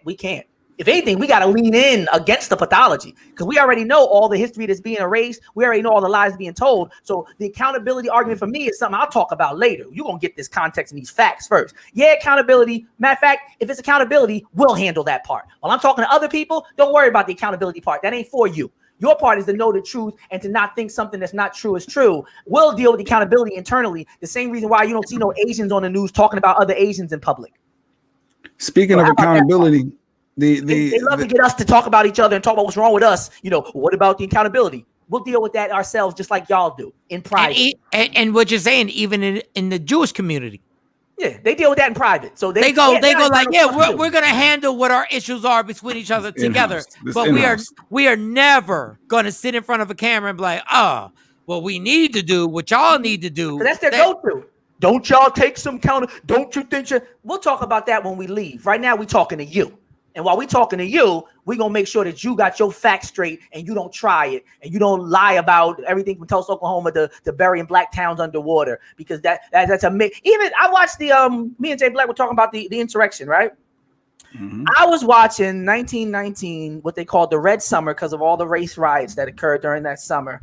And one of the riots occurred in Knoxville, Tennessee. There was a black man by the name of Mays. He was an illegitimate child, like Bill Clinton has an illegitimate black child, allegedly. This white mayor had an illegitimate black child that would help him run for office. Long story short, he liked white women. A white woman was killed in Knoxville, Tennessee during that time, brutally murdered, while I think her sister or cousin was in the bedroom or something. And they asked, what did they see? One of the cops who didn't like the black guy said, I know exactly who did this. Went and got the black guy out of bed. Long story short, Emmett Till vibe. So they had him in jail. The mob, the mob gathers, right? Because this whole thing about this white mob, they've been doing, this is the MO. We don't like the law, take it into our own hands. That's why I'm saying this story, because I want people to know this is all the time. They act like January 6th is some anomaly, some aberration. No, this is how white people have dealt with the law. We'll go with it as long as it serves us. The second it don't, we'll reframe it. We won't call it nation building, macroeconomics. We'll call it welfare and handouts, because when we was getting handouts, we didn't care. They was getting Louisiana Purchase and all kind of handouts. Nobody said a thing. The Head Right program, 50 acres of land just for coming here. 50 acres of land just for coming here. One more time, everybody. 50 acres of land just for making the trip. Homestead Act, billions, if not trillions of dollars in land, right? Racial covenants where it said only to be sold to the white race. Up until even today, some of these towns still have racial covenants that they're doing away with now. If you saw the series Them, they talk about that a little bit. And don't forget when the suburbs were built, when the red line situation. That's what I'm talking about. Yeah, a lot of them have racial covenants. Levittown and all that, right? Redlining. So all they never said, oh, this is tragic. This is welfare. This is going to create dependency, right? All things they say about when we get one free check, right? So this guy, long story short, was in the jail. The mob comes up. They disguise him as a woman. They borrow somebody's dress, sneak him out of town. And then the mob ends up demanding we search the jail. The mob searches the jail once. They search the jail a third time and all this stuff. And they don't find them. And next thing you know, they're down at the town square. They're mobilizing. They end up ransacking the jail. They end up demanding the man is brought back. He ends up being put on trial. Of course, everybody involved in the riot, because the riot was like they had machine gun, like the grappling gun. They had one person was like sewed in half. They had black men literally charging who had military experience. Because again, these black men with military experience were the reason why these riots weren't exponentially worse. Tulsa, Oklahoma, the black men who had military experience took to the high ground because they knew how to do military strategy. So if 300 people died in Tulsa, it might have been 3,000. The fact that we had some type of line of defense so people could at least escape and surrender, and what those men made these massacres 10 times, more palatable, if that's, something that could be said. So long story short, these men were literally charging. There's a Afro-Latino gentleman who's one of the people who charged at the machine gun and was like sawed in half, right? So after all this, none of those white people were charged with anything. When one person got charged, the longest jail sentence was 1 year, right? They ran through the jails, the town. I looked up, you could look up on Wikipedia, list of civil unrest. The first one I saw was, ironically, Philadelphia in Pennsylvania. They had something in 1783 called the Pennsylvania Mutiny. You know what we were in 1783, right? Plantations. So this ain't us. 1786, Shays Rebellion. 1786, Paper Money Riot. 1788, Dr. Mob Riot. 1791, Whiskey Rebellion. They was mad for taxes. They was mad for paper money. They was mad for drinks. They like everything. No taxation or representation was the reason for the revolution. They've been rioting and burning down the capital of Virginia during Bacon's Rebellion, Baltimore riot, Cincinnati riots, anti-abolitionist riot. So people try to free slaves. Oh, they're gonna riot about that. They did it for the Civil War. They act like January 6th is something that they ain't been doing. This is what white people do when they don't like what the outcome of the game. They flip the board. So when people ask me, what about the insurrection? I'm like, this is normal operating procedure. They stay consistent. Yeah, they didn't like the outcome. So they want to change the rules. They call it the jockey syndrome. The earliest jockeys were the enslaved Africans. That's why the first 5 people to win the Kentucky Derby were black. But as the purse grew, they changed the rules and sometimes literally physically ran black jockeys off the track. Just like when Lou Alcindor dunked the ball the first time, what did they do? They said, let's outlaw that dunk. We don't got that. We can't jump like that. What did they do to Simone Biles recently that damn near drove her crazy? She did new moves that they couldn't do. They said outlaw those moves. The jockey syndrome. They always move the goalposts and change the rules. They do it in sports and they do it in politics. It's the same game. Who knew it was black jockeys back in the day? So we had that sport. That was us. Wow. That was all of us. The first 5 winners of the Kentucky Derby, black people, black people. There was no sport. There was no sport, including golf, that black people weren't forced to be out because they were about to dominate. Yeah. But with that insurrection, I did want the doctor's thoughts on that voicemail because, of course, they're in trial, and one of the cops that was speaking, he got a voicemail from someone. I wanted to play it so everyone who didn't hear it can hear it, and I wanted to get your thoughts on the voicemail left to the officer that was part of the insurrection, that was beat and all that stuff happened to him, and he got these voicemails. Here go one of them. Yeah, this is from Michael Fanone, Metropolitan Police Officer. You're on trial right now. Lying and you want an Emmy, an Oscar? What are you trying to go for here? You're so full of shit, you little faggot fucker. You're a little pussy, man. I can slap you up the side of your head with a backhand and knock you out, you little faggot. You're a punk faggot. You're a lying fuck. How about all that scummy black fucking scum for 2 years, destroying our cities and burning them and stealing all that shit out of the stores and everything? How about that, assaulting cops and killing people? How about that, you fucker? That was shit on the goddamn Capitol. I wish they would have killed all you scumbags, because you people are scum. They stole the election from Trump, and you know that, you scumbag. And you fucking, too bad they didn't beat the shit out of you more. You're a piece of shit. You're a little fag, you fucking scumbag. And Doc, before you say anything, this is what I mean about the distraction. About the distraction of the baby. Mm-hmm. I was wondering if they canceled that guy after he said those words so many times. This is what I mean about the distraction of what the baby says at a concert in entertainment, and what a man says to somebody who actually experienced something in an insurrection, and he's able to do this, and the uproar is what? This is what kills me.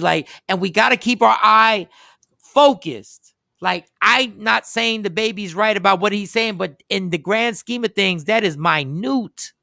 This is what white people in this country really believe and will say about something that was so unjust. Sorry, Dr. Smith, continue. No, I was wondering, has the same community condemned, these people? Because I haven't heard a lot of backlash from those communities about that call. And that call, put it this way, which one seems more of a threat? The baby or that guy? That guy got me a little, I'm clutching. If I hear he's coming to my house. You clutching your pearls with that. I'm clutching more than pearls. He come by. I'm a smack it on. Yo, that dude sounds serious, and people have already died behind that wave. Like I said, officers died. People died behind that. People ain't died behind the baby. Well, actually, the baby wasn't an altercation with, but that's a different story. But not because of those kind of comments. Not because of those kind of comments. No, but seriously, the inconsistency is baffling, because this happened with the whole black identity extremists, right? Because they were talking about black identity extremists back when these people were planning all this stuff. So there's always been this distraction. There's always been this look the other way. I was doing this whole economic thing where they were like, the most Bitcoin ever was taken off by all these banks and all these big money people. And I'm like, well, while the big money's focusing on money going digital, let me go to CNN and the mainstream media and see what they're telling us to think about. Because literally, I could see their balance sheets and I could see what they're doing.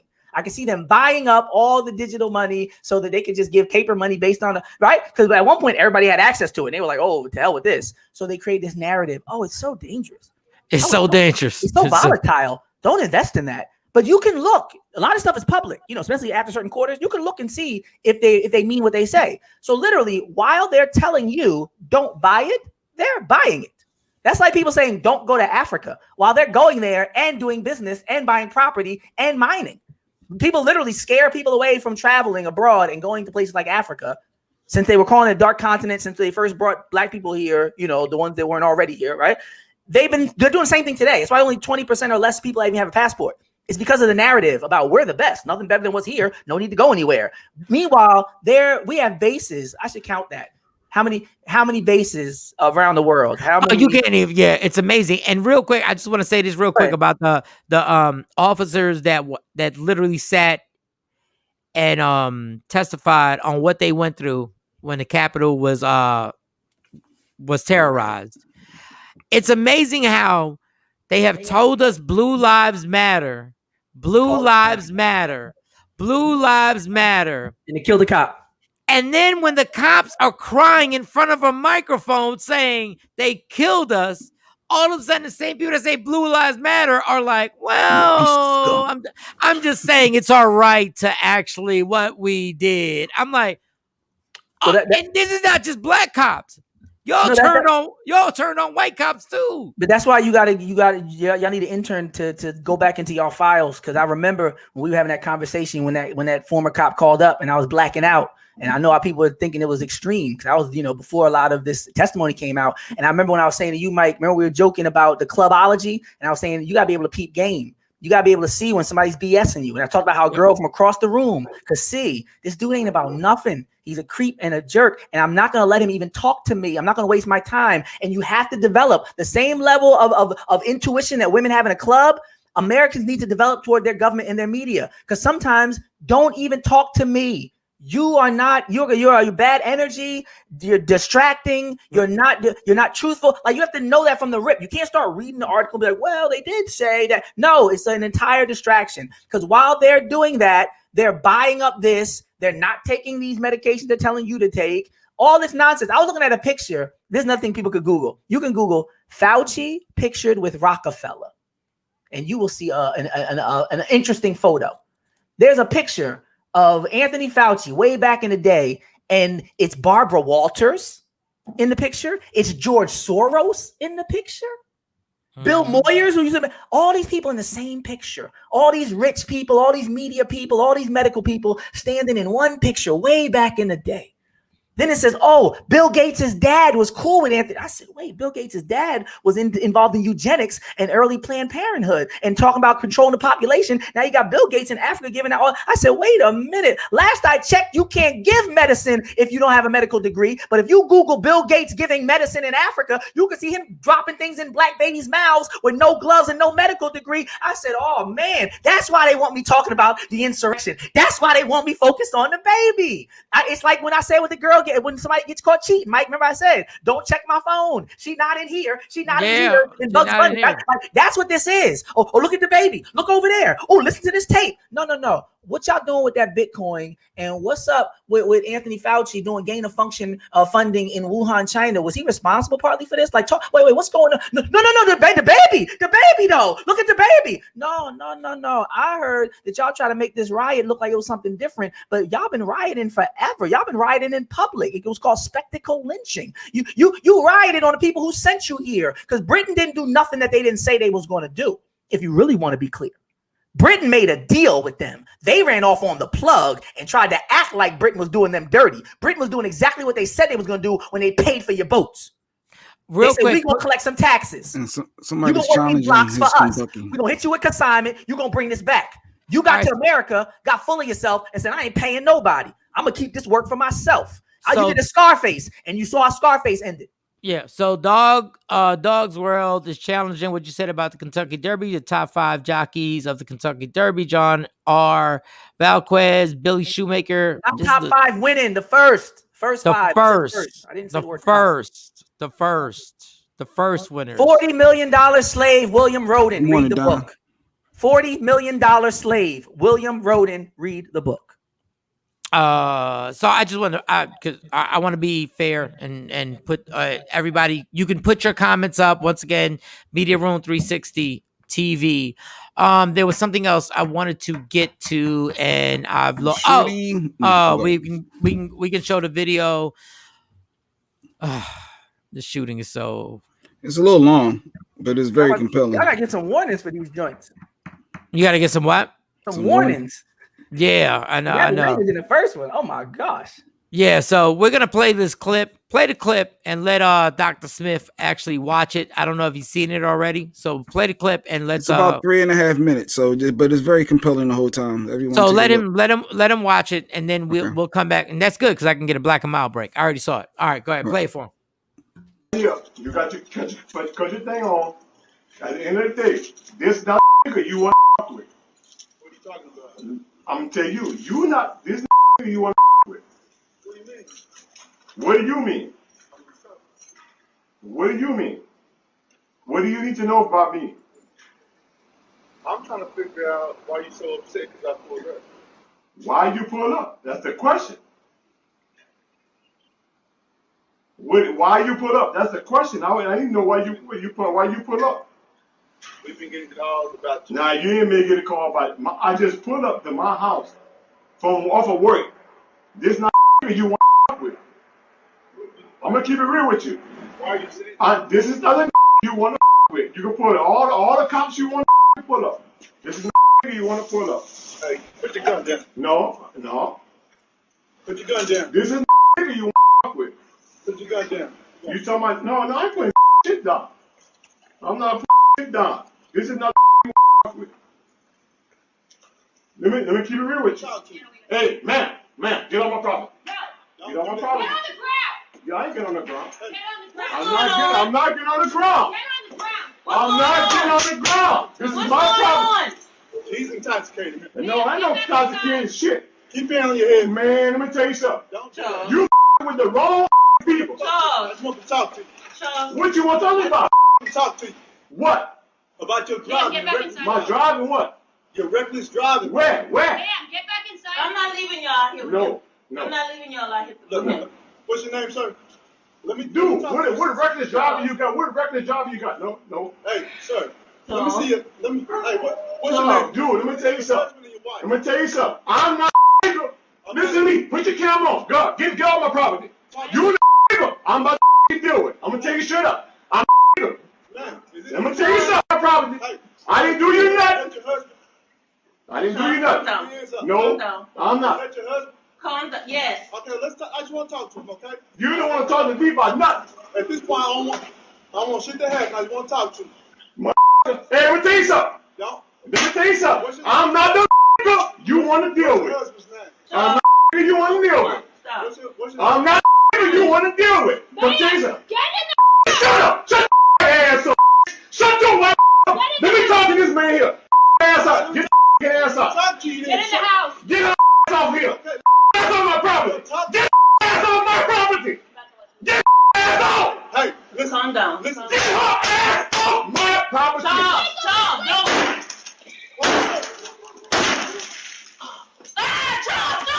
Tom. Oh my God.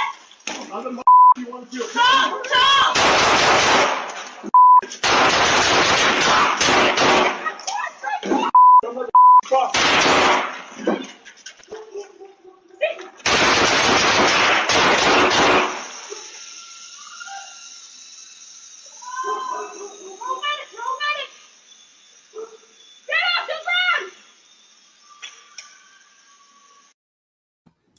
That's the gist of it.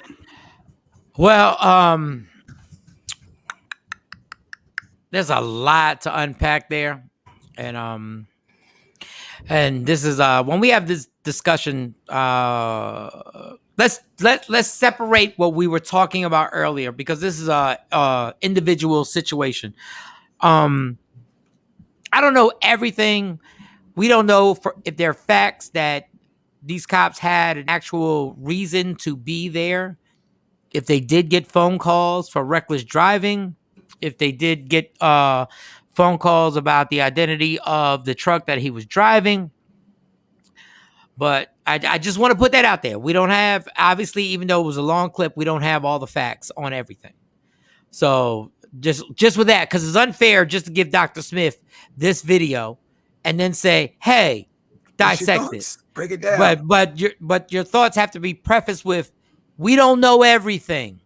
We don't know everything on here. So what city was it in? Asking. It was something Texas. Disdain, something with a D. Yeah, it was. I forgot. You told me yesterday. That's my bad as a host. Yeah, I thought you might have remembered because I'm not. I like the way they spell it with the S. Or?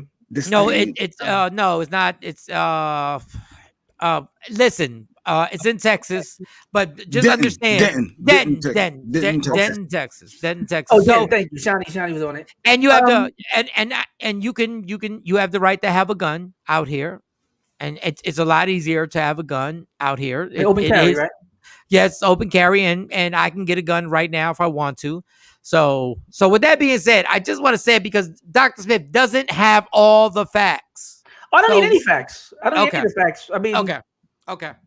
If my job is to de-escalate, if I'm the professional in the situation, I heard when one of the officers said, I don't want anything to happen, to paraphrase. Mm-hmm.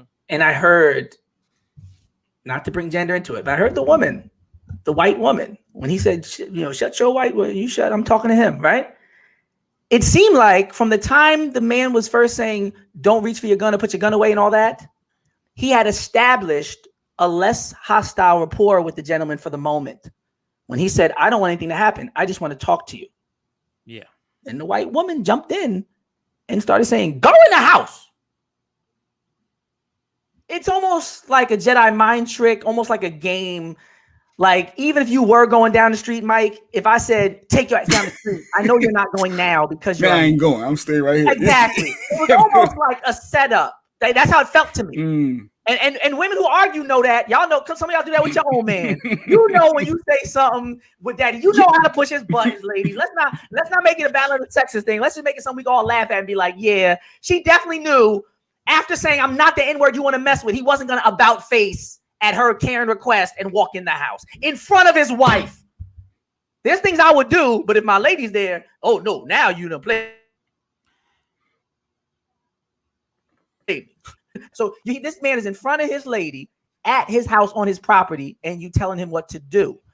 One man is having a conversation with him. Somebody else starts telling him what to do. You know he's not doing that. I read the whole Martin Delaney thing. If I can't do what I want to do at my house to bring it full circle with this theme of, freedom, if I can't even be free to stand on my property and talk, then there is no freedom. If you can come to my house and say, get in the house, no martial law, no curfew. I'm saying just in a normal night. Get in the house. I'm not a child. You're not my parents. What is going on here? Now, there's something you need to know. De-escalate, investigate. De-escalate, investigate. Even this request to get on the ground. I'm watching all these videos of people getting kicked in their face and in their head. I'll tell you right now, I'm not getting on the ground. I've seen too many people in cuffs, face down, getting kicked in the head. I'm going to try my best to let that person know I am no threat. My hands are up. I will turn. I will do. I'm not laying down because that's when y'all go to stomping and kicking people in the face. Now, Dr. Smith, I am not disagreeing with you in any way. But I don't know if they have kids in the house. And I know if my family's in the house, there's a certain point where I go like, am I sacrificing too much right now? Because like you said, my wife is out there with me. Got a towel fresh out the shower. My wife is out there with me. Allegedly. No, terrible decision. And the other thing was, and this is we're saying this, we're being fair at every level. Intoxication, I felt was there because and this doesn't excuse what the white woman did, the white cop. This does not excuse it. But when I feel like there could have been some liquor involved is the minute my wife comes out, I'm putting my wife behind me. I got you. Yeah. Because I'm no longer, I'm thinking clearly going like, wait a minute. I'm not going all in right now. The woman that I love is next to me. Sweetheart, get behind me. But there was a rage that was going on in him that triggered him to, I'm taking this as far as I want to take it right now. But not saying. You know what's ironic? Yes. Go ahead. We talked about this before. We talked about being people's peace. And you know how you get broken up by the world every day, and you come home and your girl puts you back together, and your house is your refuge. Yeah. I'll give a more ghetto example. You ever have to go to the bathroom, Mike, and you ride all the way home, have to go to the bathroom, and then the second you cross through the threshold, you feel like it's about to explode, right? Because you know you close to going to the bathroom. Right. You know how it feels when you almost home and you done been getting dumped on for the whole day. You done been listening to some other man tell you what to do the whole day, and you finally you had to stop to get drinks anyway. Now you're finally in your driveway. You're finally about to cross the finish line, and what? Hold it right there. I ain't got no more. I ain't got no more. I was running on fumes all the way home. I needed a couple drinks just to get me here. I can't listen to nobody else tell me nothing else. I'm not the you wanna like. I get it. I'm already done. Yeah. I'm finally home. If you let me just lay down next to my lady and have a home cooked meal and be the king for a couple hours, I might be able to deal with y'all racism and y'all BS and y'all get down on the ground nonsense another day. But right now, I can't take another minute of this. Nah, and I'm showing you it. I'm showing you. I'm at my wit's end. But enough's enough, though. The guy got a gun on him, and he's stepping forward, telling the cops aggressively, "I ain't the one to F with." Like, we knew how the story was going to end with him. I mean, he didn't die. Thank God, he's still alive. But even for me, if I'm a cop, I'm saying, if I'm a cop, I got backup on the way. I got decisions to make too. Now I'm gonna win this shootout, but I don't have to make it a shootout. So you could say you're putting your partners in harm's way too by talking all reckless, not knowing how to talk to people with a gun. If somebody got a gun on them, talk like they got a gun on them.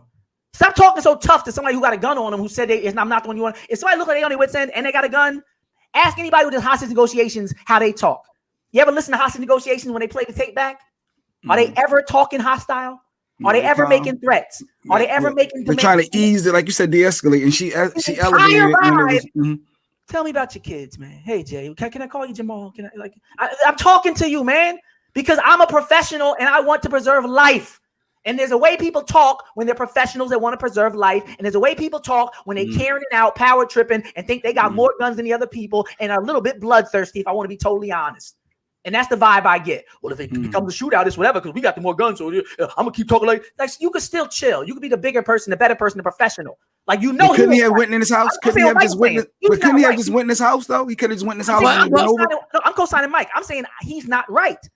But knowing that, now what? I'm already conceding. Dude is off. Dude seems like he's been drinking. Dude got a gun. I'm conceding all that. So he already struck out. But he's not the professional. So now, if somebody else is drunk, now who's the responsible party, right? If two people been drinking but 4 people in the car, let's make sure the 2 people drinking in the back seat. Like, come on, okay, we get it. They're drunk, but don't let them drive. But I will say what you just said, Dr. Smith, and it does make a clarification. I will make a clarification on what I said. You said the guy was wrong, but these 2 cops literally could have called for backup and said, "We're getting in our cars. And we're just gonna wait."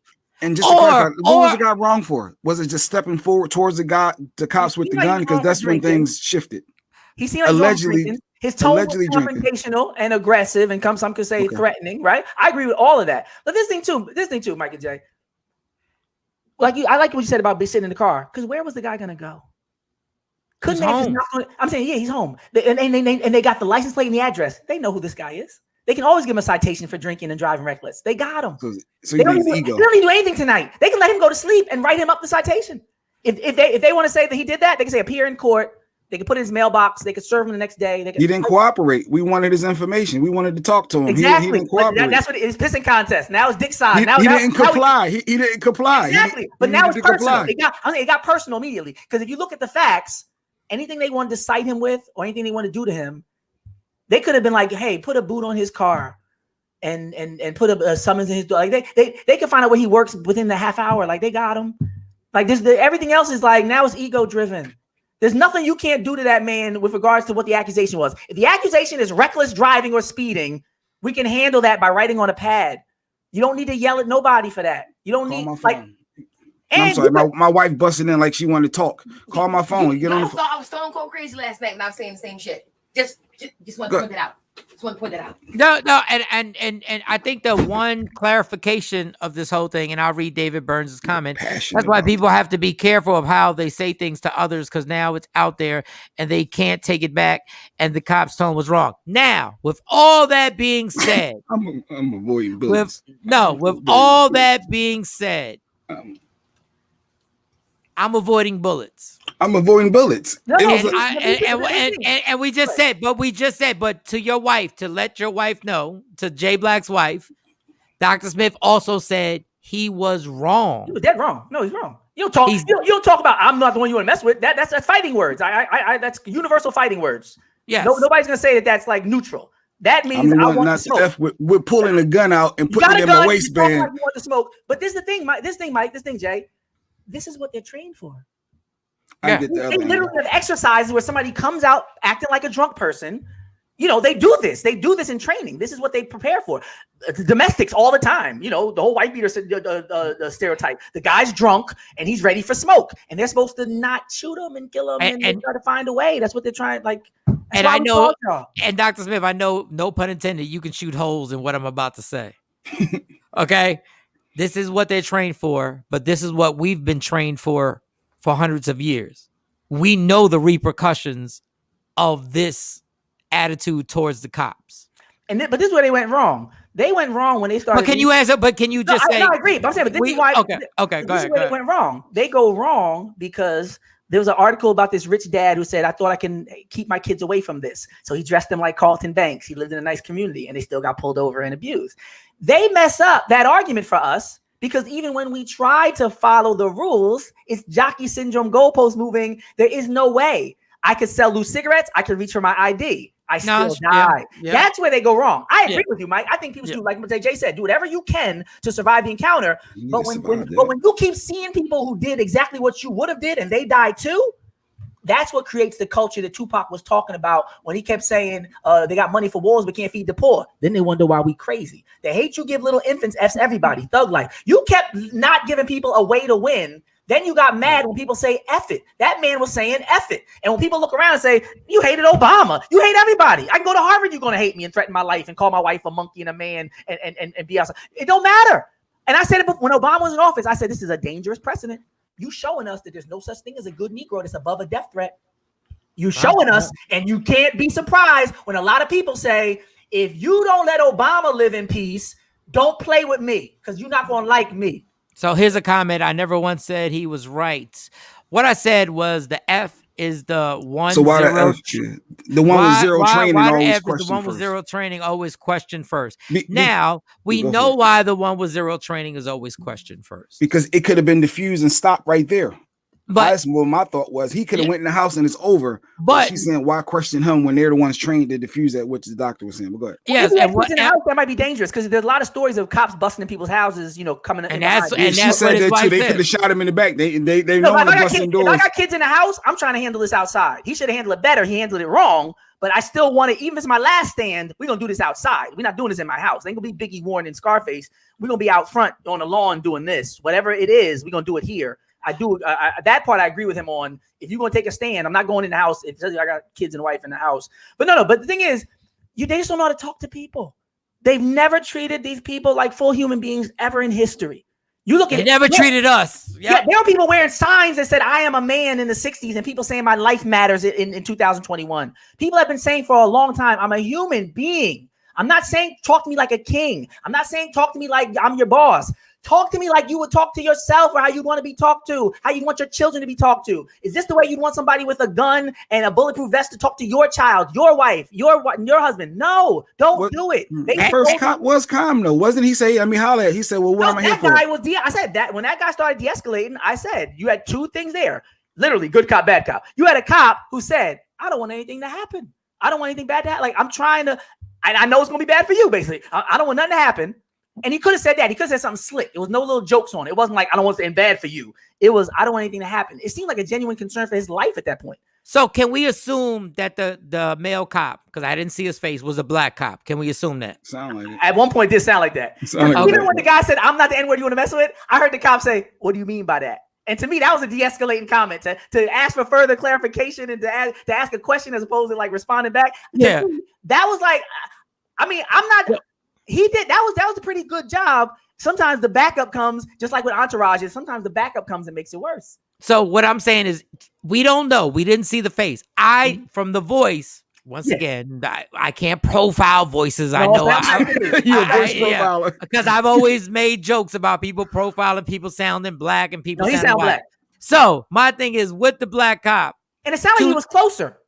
Yes, he sounded like he was closer. And two things real quick. The black cop, if he just would have told the white cop, stand down. Slow down. I got this. I got this. Move back. I got this. Now, I've never been in that situation.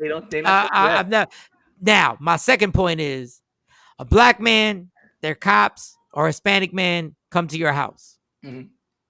I hate to say this, but it's almost like you're in a no-win situation because you can comply and get killed, or you can take the gun out and get killed.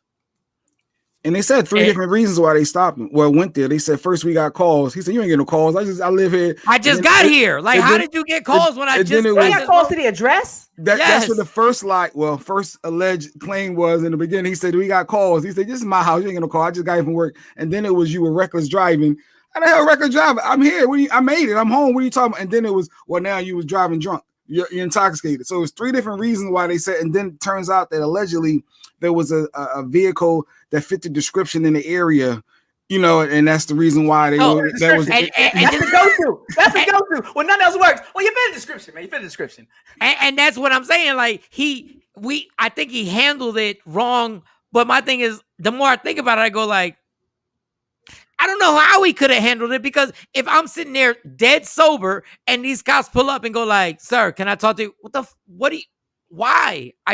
That's a natural response to me. That's why I say they're trained for it. You have to understand that there are laws that say I should have the right to travel and not have unreasonable searches and seizures and impediments to my process going to and from in my vehicle. These things are guaranteed to me. Nobody's supposed to stop me for no reason. You should have probable cause and all that. Like, you can't just run up on me and stop me and talk to me, and I don't have to talk to you. Like, that's why people don't understand what their rights are. People think that they have to give ID. They have to stop. Certain states, if probable cause is there, you have to give ID. A lot of times you can say, "I don't answer questions. Am I free to go? Am I being detained?" And they gotta let you go or detain you at that point. Nobody want to take that chance with that smoke. Exactly. That's the problem. No, but they are. But they are people you up for exercising your rights. But there are people who have exercised their rights and been like, "I ain't got to give you anything." Now, unfortunately, if you have a skin color, you could be risking your life. Yeah. But there are people now who have put that phone up and said, "Nah, I'm not giving you anything because I don't know what you're stopping me for." But just imagine this. In the biggest city in America, there was a stop and frisk law where they could stop you in New York City and force you to empty your pockets. Whoa, empty your pockets? Yes, stop and frisk. I want you. It's stop and frisk 2.0. Yeah, and Mayor Bloomberg was part of it. Yeah, he was. And they were throwing people up against walls and the original saying, demon. "Run your pockets right now." And it was legal for at least 3 years. They talk about demon time.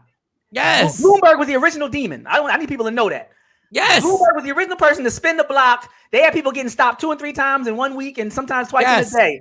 The original demon that was spinning the block was Bloomberg. That man was a demon. But before I go, I do have to take the academic samurai sword out, because in the tradition of the samurai, just like with tap dancing, when there's a challenge being placed. Mm-hmm. And there was a comment made earlier about the jockeys. Giuliani era. A comment about the jockeys earlier. Oh wait, I can go pull that back up. Since I'm a samurai, Mike, and a challenge has been posted, and in the tradition of an honorable samurai, I have to meet the challenge, because when somebody steps into that circle and challenges the teachings of your master and the wisdom of a samurai, then you have to prepare to duel, and sometimes to duel to the death. So let me, in no limit of time, as the Nation of Islam says, state actual facts.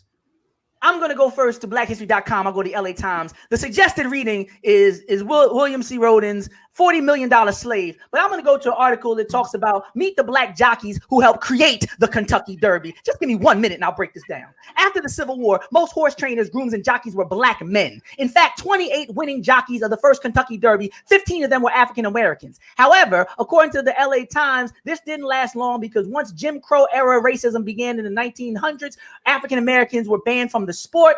Listen to this. For example, Oliver Lewis, a Kentucky native, was born into slavery in 1856, rode across the finish line to place first in the first Kentucky Derby in 1875. James Sue Perkins is another one. He too was born and raised in Kentucky, and in 1895, at the age of 15, he became one of the youngest jockeys to ever win the Kentucky Derby. Finally, there was Isaac Burns Murphy, who competed in the Kentucky Derby 11 times and won it in 1884, 1890, and 1891. He was known as one of the best jockeys to ever race. In the years after the Civil War, most horse trainers were met. The man, don't get me started, man.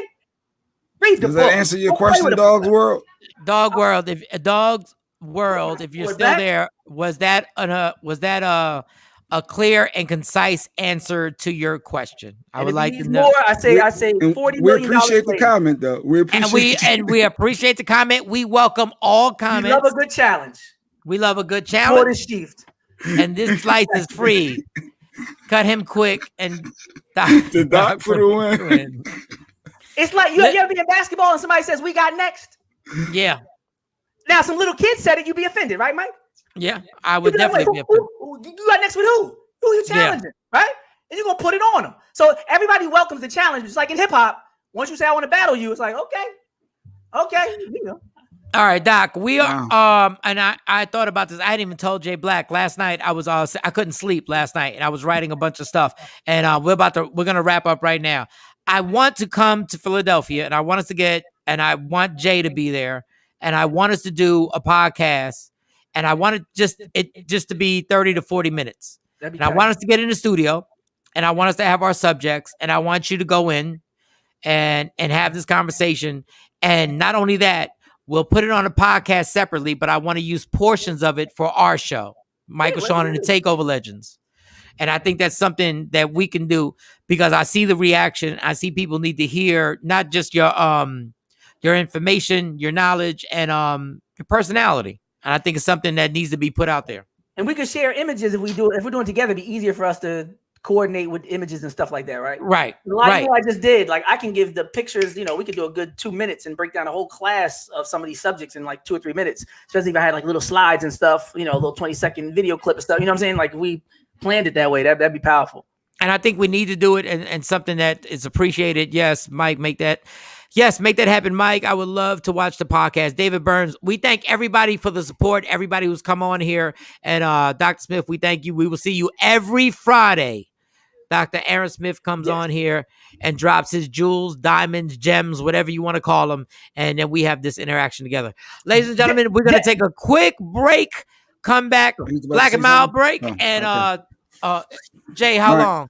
I was just gonna say, the irony, the same way you said, Mike, about the Black Wall Street. Yeah. Here we have the Kentucky Derby created by Black people largely, and people not giving credit. I did not know, Dr. Smith. Right? Think about it. But don't teach critical race theory. People need to know the truth. I did not. What you just said. Of the first 28 winners of the Kentucky Derby, 15 of those were African American. But you know what, Doc? You know what's crazy about a genius, somebody's massive common sense? It blew my mind, but then I said, why would you think any different? Yeah. Why would you think any different? The people who are running the plantations, the people who are raising and raising the horses. Who's with the horses all day, right? Who's with them? Yeah. With the horse? Doing the work. The guy on the porch who's whipping people. If a horse sees you whipping a person, what you think they're gonna think you're gonna do to them? The horse probably like, don't let him get on me. He up there beating the people. I don't know what he gonna do to me. It makes total common sense, and I'm like, yo, I'm part of the brainwash. The common sense of it. So those are things that we have to bring to light. And look, I love having fun and telling jokes and everything else and talking about a bunch of nonsensical things. But these are necessary things that everybody needs to hear and see, especially for sports fans, regular human beings, but sports fans who think we're just into sports. We're trying to escape from racism. We're trying to escape from everything the oppression. You can't escape it. You can't. And the Kentucky Derby has never mentioned this once. They've never mentioned their whole lives. All these men, like what the caller was saying, whatever sources they're going to buries their entire legacy, their entire lives, and the entire reality of the country, where there were a group of people who were exploited, not considered people, and used this property and used as entertainment. The Royal Rumbles, if you ever saw the James Brown movie, right, Jack Johnson story, they used to blindfold the little black kids and make them fight each other for the entertainment of white people.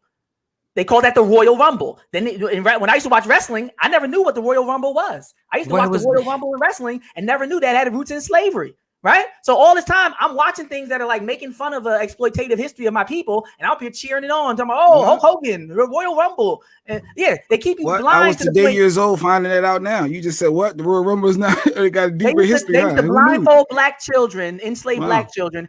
And it was in Django too. You ever watch Django? The white people are sitting there watching the black people fight sometimes to the death. Yes. It was in Django. It was James Brown did it. Jack Johnson did it. Jack Johnson, the boxer. Yes. He used to be in those bare knuckle. They used to put little children. Talk about abusing children. White men used to have little children. He said, I made like a nickel fighting some other kids. They used to put them all in a cage or in a ring. Yes. Royal Rumble. That's what they called it. Wow.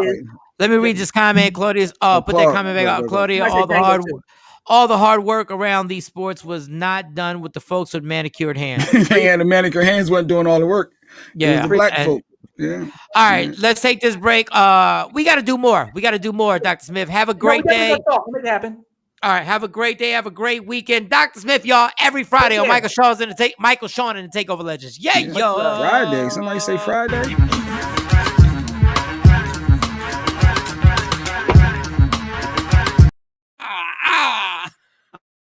What up, y'all? It's Michael Shawn from Michael Shawn and the Takeover Legends. And just in case you missed the show, check this out. What in the hell happened with you and Ricky Smiley? Which I thought it was going to work perfectly. When I heard it, I was like, "Oh, she's going to be on Ricky Smiley. That's a good. That's a good situation." What happened?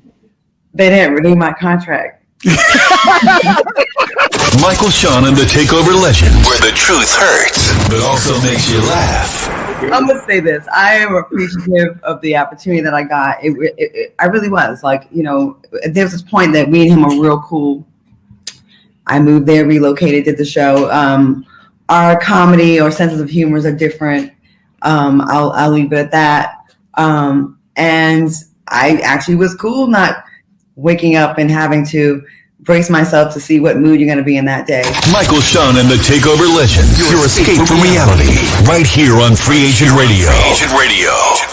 What up, y'all? It's Michael Shawn from Michael Shawn and the Takeover Legends. And just in case you missed the show, check this out. Like, I'm a sloppy crier. Like, I'm like, when the floodgates open, we would have had to take like a half-hour break. Michael Shawn and the Takeover Legends, where nothing's off limits. Free Agent Radio. It wasn't like I'm not good. Like, I'm the dude that has to go by myself somewhere in the room and just sob. I don't cry. I sob. You can't sob when you're doing a one-man. You know what I'm saying? Like, and then you played out with the water bottle, like. Yeah, I had to drink that water. He did. I'm not crying. Yeah. The water's leaking out my eyes. I'm drinking too much water. It's coming out my eyes. Michael Shawn and the Takeover Legends, where nothing's off limits. Free Agent Radio. We the worst records, baby. We about to create a perfectly horrible song. Y'all know I've been in the gym, and now all I wear is tight shirts, tight shirts, tight shirts, tight shirts, tight shirts. Yes, I do. Michael Shawn wears tight shirts every day. I wear tight shirts because I'm working out some. And if I wear the right size, you won't see none of my little cuts in my arms or whatever. Short sleeve tight shirts in any type of weather. People talking trans when they see me in the street. Your shirt's so tight, we can see your heartbeat. Man, clown me if you want, I'm sticking to my guns. And when the summer comes, it's gonna be fun. You can crack jokes and treat me like a jerk, but one day you'll see my six-pack right through my shirt. And even if I wanted to, I just can't stop. I just might rock an Ezekiel crop top. Whoa. Did I take it too far? What? Yes. Whatever.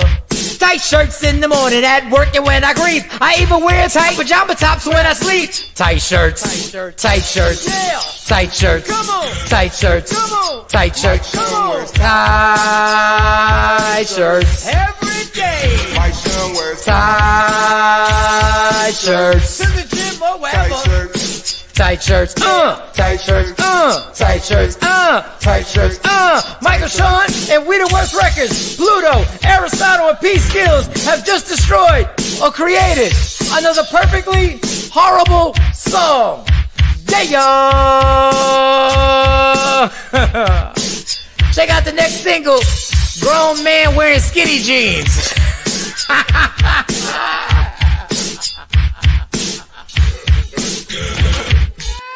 That's it, bro. Mix it up, bro.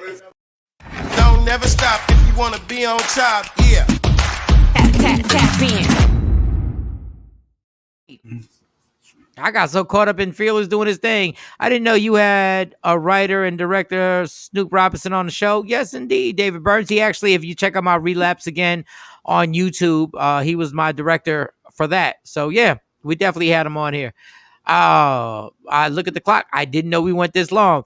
This was a great talk with Dr. Smith. Love it a lot. We're gonna get more intense into Dr. Smith. Not more intense, but we're gonna have more outlets and do a bunch of stuff. Wait a second. Are we doing up next? Am I bugging right now? Yeah, you all bugging. You don't even know what time it is. We got 30 minutes to go for the show. It's 34 minutes to go. Oh, I'm thinking. Oh my God, this hour kills me, yo. This hour, dog, fucking kills me, yo.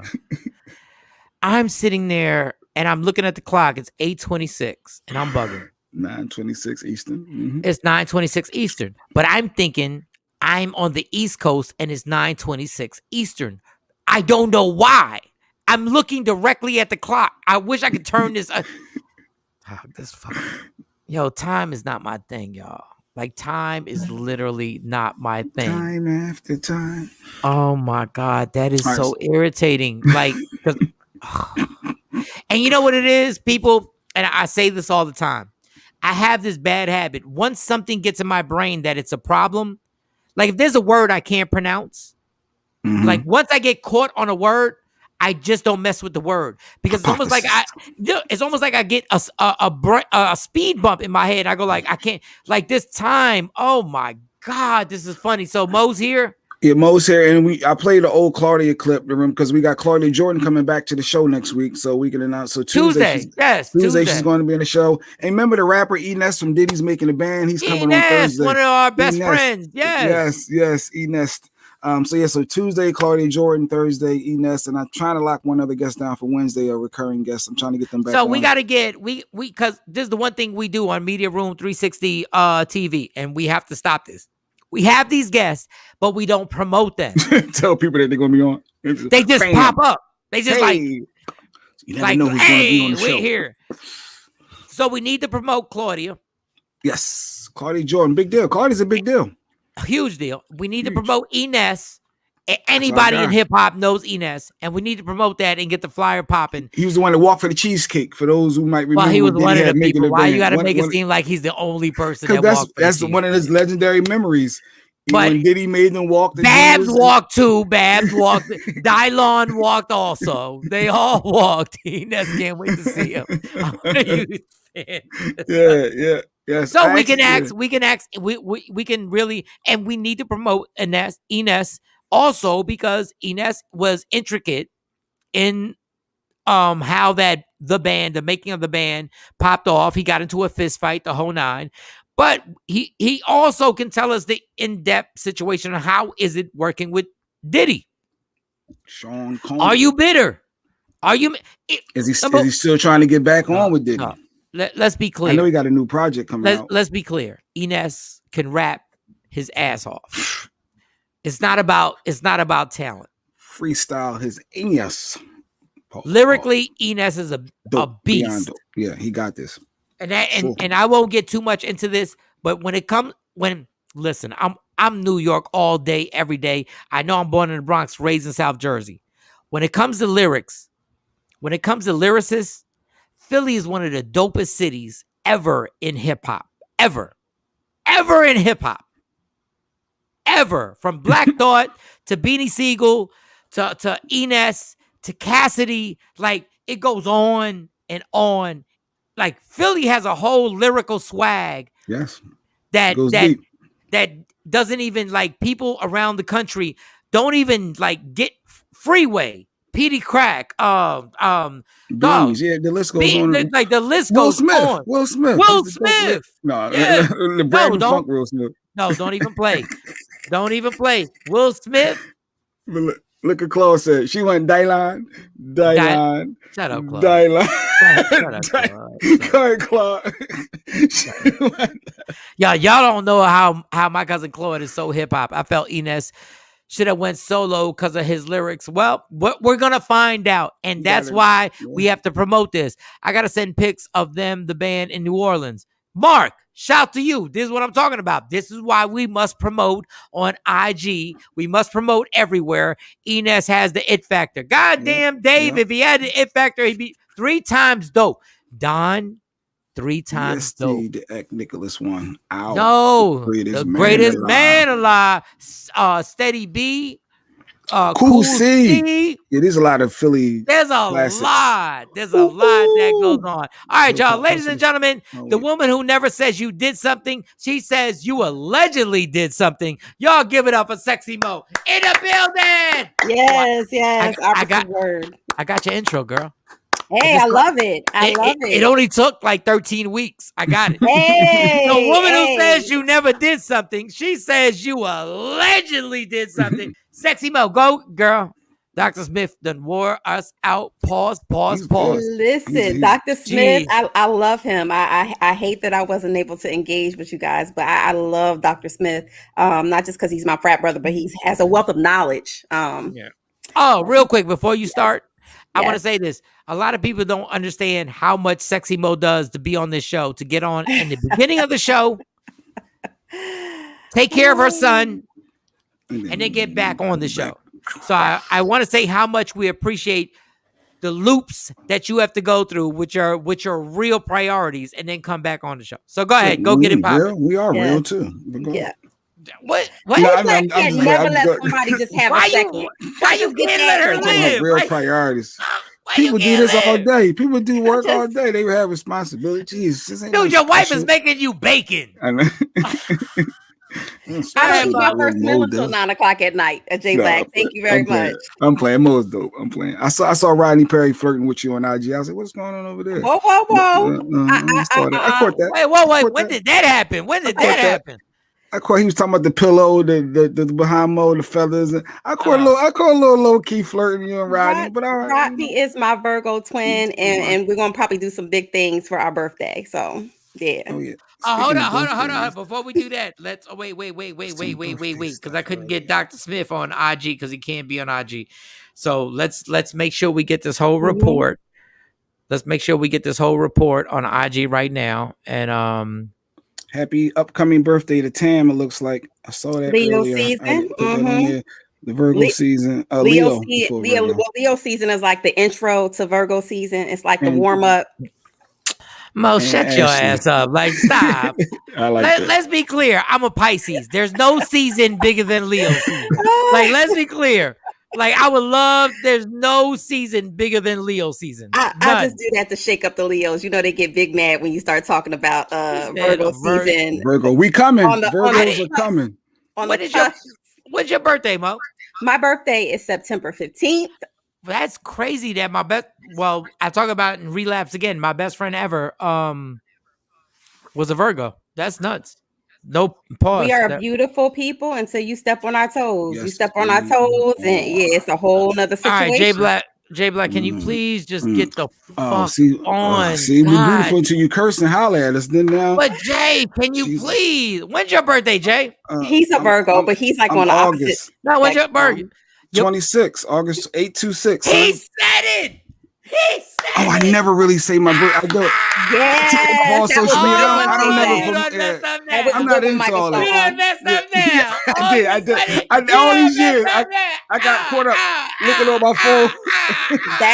That was a good one. That was a Oh, good we one. Michael throwing a Shawn. party for Jay Black. No, we ain't throwing no party. I ain't in all that. No, Mr. I it's don't want another a day, party. son. It's just another day. I don't like to celebrate Lady my Q. birthday.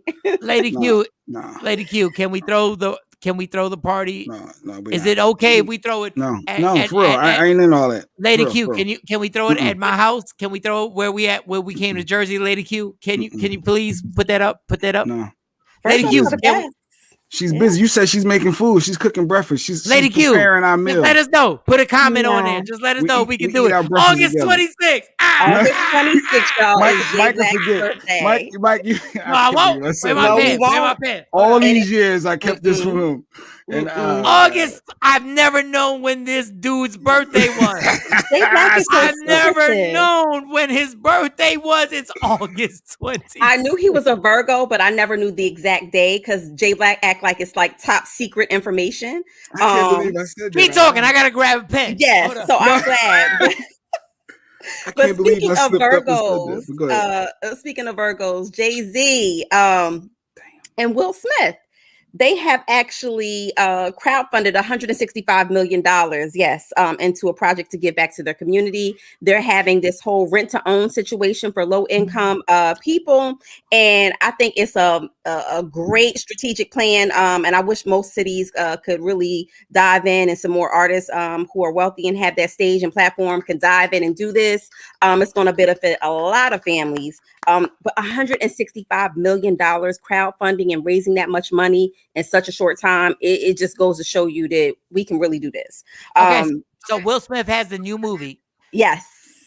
King Richard. Yes, and that's based off of Venus and Serena Williams' father. And the trailer for it, I'm waiting. I can't wait to see it. It looks it's amazing. It looks amazing. And I just want to say this, Amanda Seals had a question. Why is the movie King Richard and why is Will? Amanda, shut the fuck up. What was she questioning? Like she was just I don't even know. She had a question about him playing the father and why was the movie about the father and not the daughters? Because he's the father. He's never gotten the real accolades that he deserves. What he poured into his children. Thank you. In a lifetime, most people don't do. Compton. It's a rarity. It's a rarity. Is there a Joe Jackson movie? In the middle of poverty. I mean. No, it wasn't a Joe Jackson. It wasn't a Joe Jackson movie. He's like, I'm risking my life to make sure my girls can play tennis in Compton. And I'm gonna make the two greatest tennis players ever in Compton. In Compton. Not just Black, but in Compton. During that time, do you know how rare that is? It's an anomaly because it's not happening again. Like, we're not gonna do this every time. Like, Amanda, like, stop. We can find anything. If Mo were to make a movie and it's about a great historical Black woman, and I go like, why ain't you mention her son? Like, stop. If it wasn't for the man that was behind her, she would have never. Or it's always Well, I think it's long overdue. And it's like, oh well, Will Smith. So she's basically saying, why is the dad getting the movie before the daughters? The daughters is the stars. Yeah. Okay, but I'm not sure. I'm not sure, Jay. I'm not sure. But the daughters are in the movie. It really just kind of gives us insight to how they got to where they are today. I mean, you've seen articles over the years on them, but it never delves into what the parents sacrificed. It never delves into what they endured. So I think this movie is going to be bomb. I can't wait until it comes out. The trailer had me on the ends of my seat. I was crying, like, I'm a G. I don't really like to cry. It was like a couple of tears. I was like, oh yeah, this is going to be a tearjerker. Nice. But the funny thing is that one of the scenes he says to the girls, they're never going to respect me.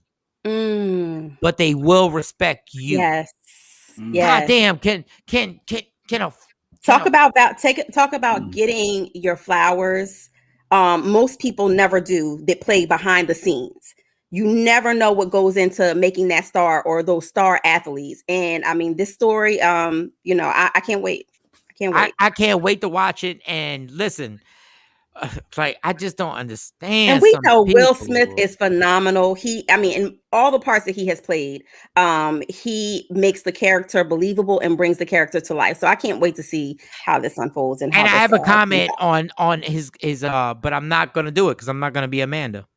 I can't, because I have a comment because I watch all these Will Smith movies, but I'm not gonna say it. I can't wait to, put that back on. I can't wait to see this film. The story needed to be told. Thank you, David Burns, and we all need to watch it. Go ahead, Mo. I consider it to go in the box of the untold stories, and finally we're getting one of our untold stories told. So can't wait for it to come out. Make sure y'all support it, because y'all know y'all love to put y'all little Roku or y'all jailbroken Fire Stick in it. If it come out in the movies, make sure y'all go support it. But it's been Dickgate this week, Michael Shawn. That's all I feel like. That's all we've been talking about is dicks, and more dicks. I wasn't talking about dicks. I didn't talk about dicks. I feel like that's all we've been talking about all week, whether it's dicks touching dicks or just dick solo. Nobody was talking about dicks touching dicks or nothing. No, that was you and Shawnee talking. No, that wasn't me. Go ahead. You weren't in that conversation. Oh, okay. I never talked about dicks touching dicks. Like that's too much. Go ahead. Dickgate continues. So not only has Elton John, no, not Tasty Cakes, Dick Cakes, sorry. But no, not only has Elton John weighed in on the baby, but now Madonna's opening her mouth, no pun intended. Mouth. What?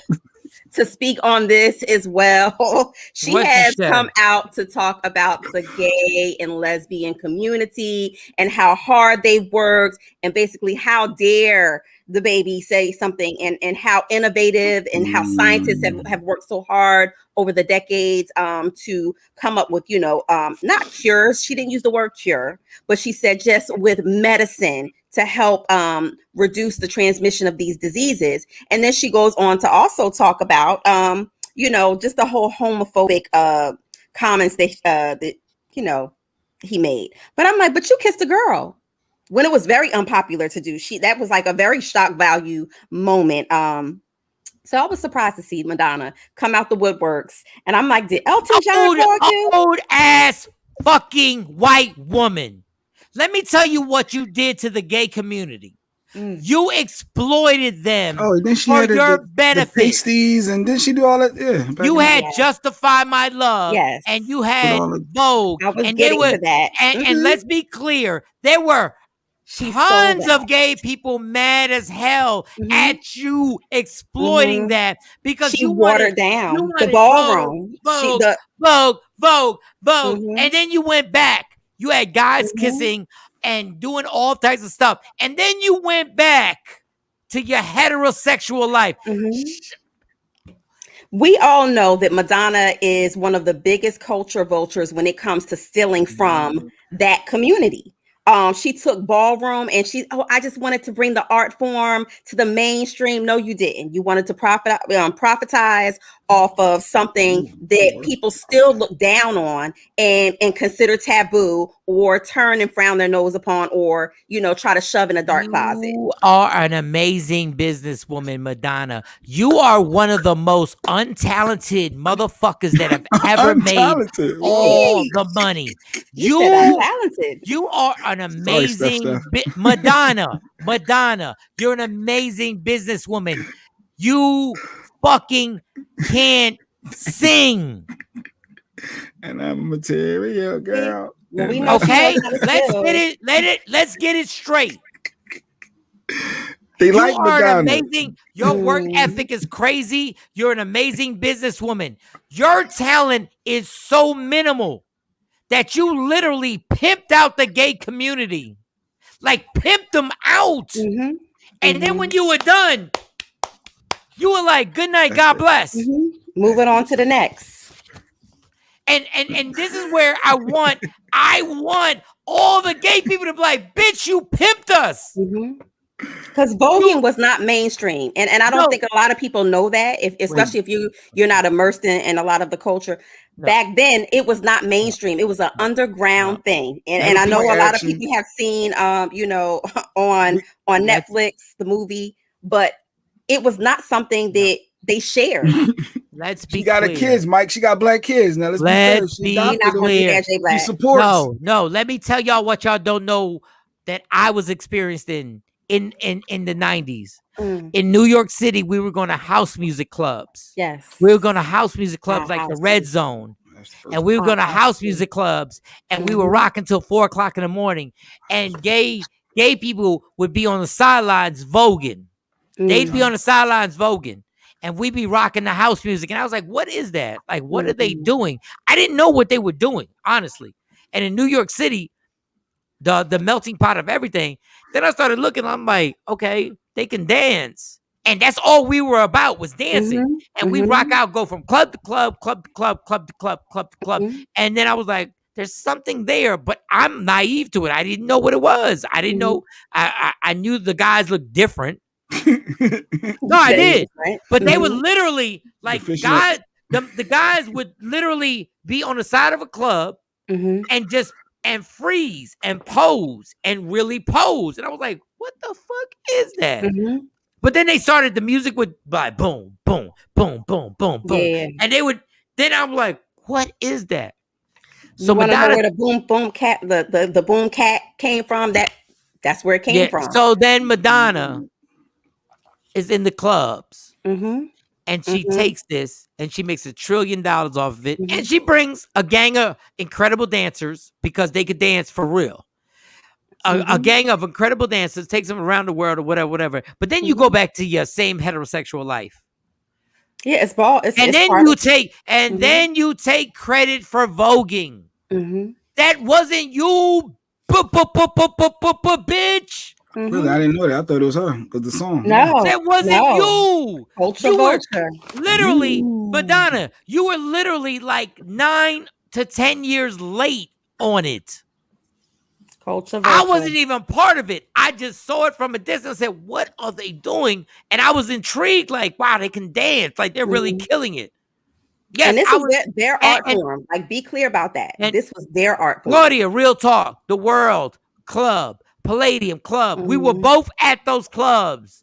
Voguing was just their thing. We were at these clubs. And you came in there and you stole it. Madonna, you stole it. You stole the shit. A lot of them. hearts. Yeah. And then you got the nerve to come back and be like, "Oh, the baby is disrespecting the gay community." Nobody disrespected the gay community like you, bitch. Nobody. But she adopted black kids. She get a pass, Mike. She's good. You robbed the whole culture. That's why when you kissed Drake on the mouth, Drake was disgusted because your old ass, dirty ass, washed up ass. Drake was like, what did you do? Right. Nobody wants you. Right. First of all, at your prime, yeah, Tupac knocked you down.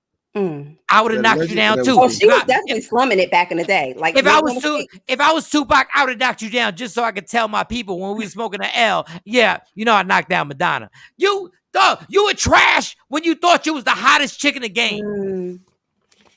Nobody in our community thought you was the hottest chick in the game. No. Ever, never. Did I like some of your songs? Yes, I did. Bucky's. But you got to be kidding me, Madonna. Madonna's when we talk about most overrated motherfuckers ever in the game, it's Madonna.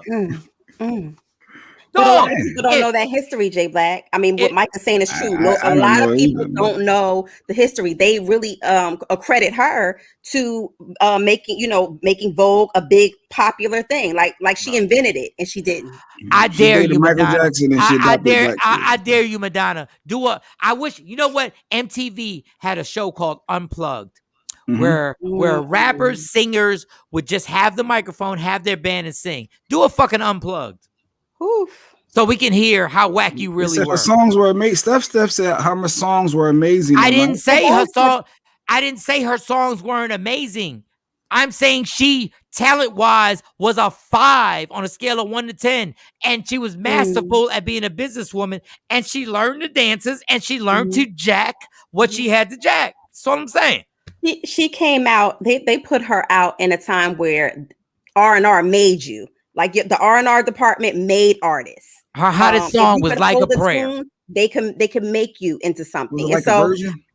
No, Like a Version. Like a Version was a smash record, but there was no singing. There was no singing involved. Like I'm saying, talent-wise, vocal-wise. Yes, I remember Unplugged. It showed who could sing. Exactly. Yes. Everybody, let's get on that and let's see who really pops off. All right, next door. Well, going back to Jay-Z and Will Smith, this is a huge deal because it's never been done before. And raising $165 million, and how it works, because I've gotten a lot of DMs and asked me, well, how can I get in? If you're low income, and I believe New York is going to happen out in New York. Are you extending? You said the story earlier. You're extending. Yeah, but we didn't go into like the parameters, and people were asking me, what can I do? Like, what can you do to actually get? Well, it's what they do is they take people who, your credit is shoddy, or if you have your low income, they give you 2 years to actually help you get your credit or build your credit and make it possible for you to qualify for your own loan. So basically you're renting from them. They're like your landlords until your credit is better. And then you can buy the home from them at a reasonable rate. So, all right, dope. Big shout out to them for what they're doing. Yeah, and you know what? It's I mean, a lot of people in the community are buying up houses and buying up land to kind of do the same thing on a smaller scale, but they're actually educating people on how to become homeowners and educating and giving them the tools to set them up to be successful to do so. So they're taking it one step further than just kind of like throwing up low income properties in the hood or in the urban areas. All right, good, excellent. Madonna, you're the most overrated bitch in the world. And you're one of the best businesswomen ever. She is, or her team is. We don't ever want you at a tribute for any black person. You don't never see Madonna. Like, we always got them token white people that we bring. We be like, oh, you can come. We don't never invite Madonna, even though BET would sell out. If Madonna would go, BET would be like, Madonna's here. Yeah, superstar. But Michael Shawn, I reported for quite some time about Deshaun Watson and his legal situation with the massages and the 20 women who have come forward, or 20 plus women who have come forward and have said that during these massages and during these nights that he has taken advantage, and some of them are crying sexual assault. Well, the Madonna massaged them. I heard Madonna massaged Deshaun Watson.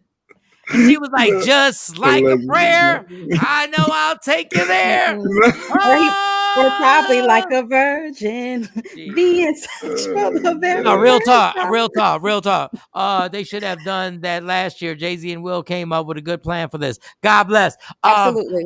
You're talking about massages. I'm gonna let you go right back into it. Let me tell you something. Yes. It's a Friday, and what I would love is a good old-fashioned massage from somebody who doesn't speak my language. You said the word.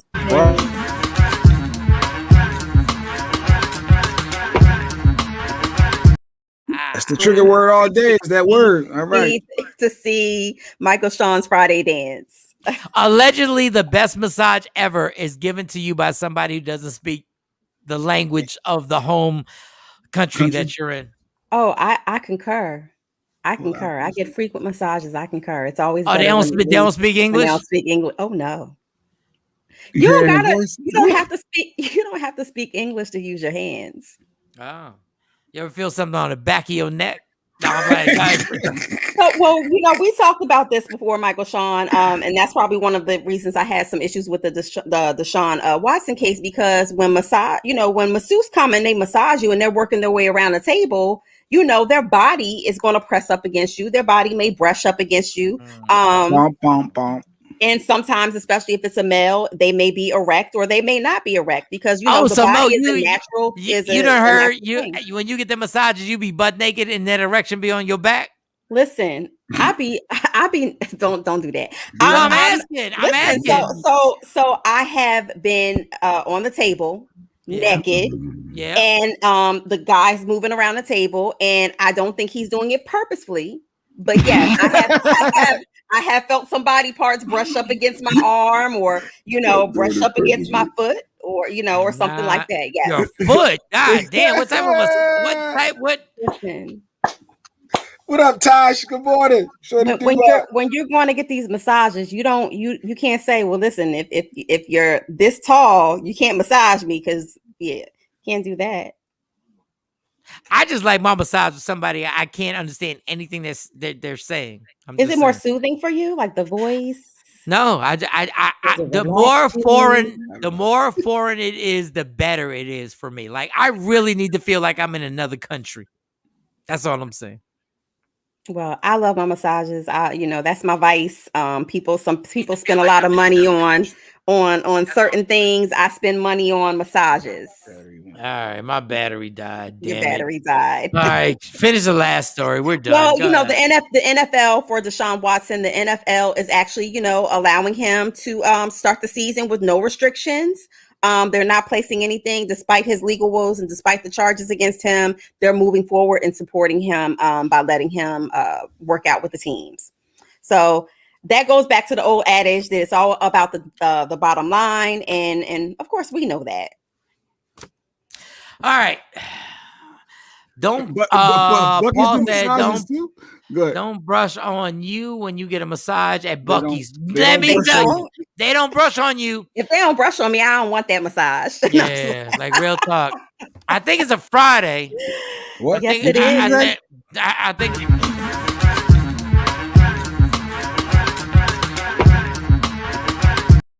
Enjoy yourself. I think I'm gonna get a Friday massage from somebody who don't speak no English. Yeah, I think. Yeah. Where do you find them at? They all over each city. They're all over Texas. That's all I'm saying. So in Texas, do they do happy endings? No. This is all about just relaxing. Asking. Just relaxing. Mm-hmm. That's all. That's just relaxing. Listen, you gotta go to the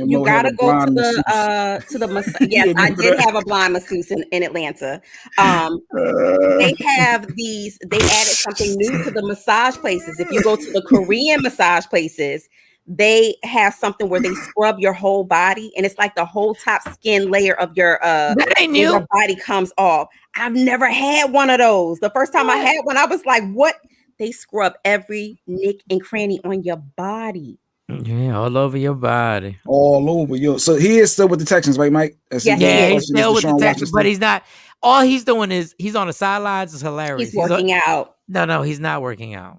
It says that he has no restrictions. Sweetheart, all he's doing is throwing the ball because he's not taking part in any of the team practices. Anytime you grab balls, that's you're working. Okay, that's Paul. Oh, God. And on that note, what do you say? Oh, what Paul say? Actually said it's Friday, y'all.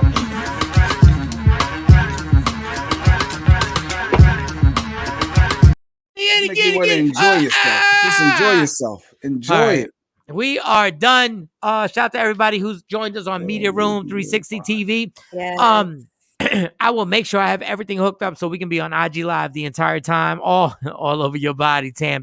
Yes. Tosh, we got Claudia Tuesday, Tosh, and E. Ness from the band on Thursday. Tosh, I know you in the hip hop, so E. Ness from the band is going to be here. Yes. All right, so Tam, miss you guys. Oh, we miss you too. They working. Oh, shorty do Bob. All right, and don't forget the Nas album come out next week, and I'll punch anybody in the face if they say something bad about it. That's it. Happy Friday, y'all. Love me for who I am, not who you want Mo to be. What Mark say? Mark said it's Friday. Bring it back.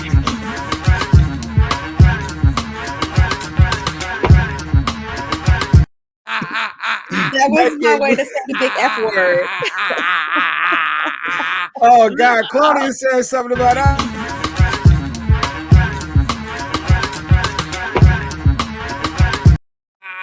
That's been a trigger word all morning. No. Okay, miss you, Tosh. Good. All right. Oh, and that's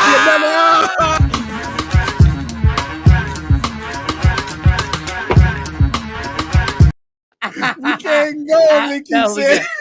We got facts. We're done. Yes, in the building. All right. Yes, one more.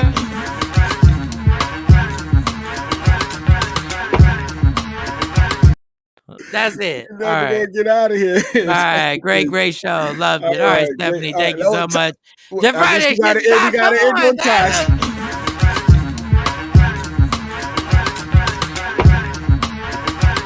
All right, no more comments. Don't let nobody take your happiness. It belongs to you. Fight for it now. I've been listening to that, and I'm finally glanced at the video. That's Mike. Get it, Mike. Thank you, Kathy. I need that so I can do a real video. Go ahead, girl. I did the whole real. I did it. We need a trigger word every day. Mashed potatoes. Mashed potatoes. Hit me one more time, Stephanie. You got to say the magic word. I'm going to post it, Mike. You post it. You post it. Claudia, Peace all right. and love, y'all. We love Peace it. and love. Everybody dancing like my pops. All right.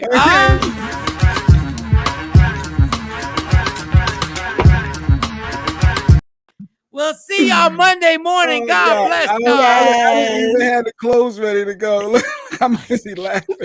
Where's Shawnee? Don't let nobody steal your happiness. It belongs to you, goddammit. All right, wait. Michael Shawn and the Takeover Legends, where nothing's off limits. Free Agent Radio.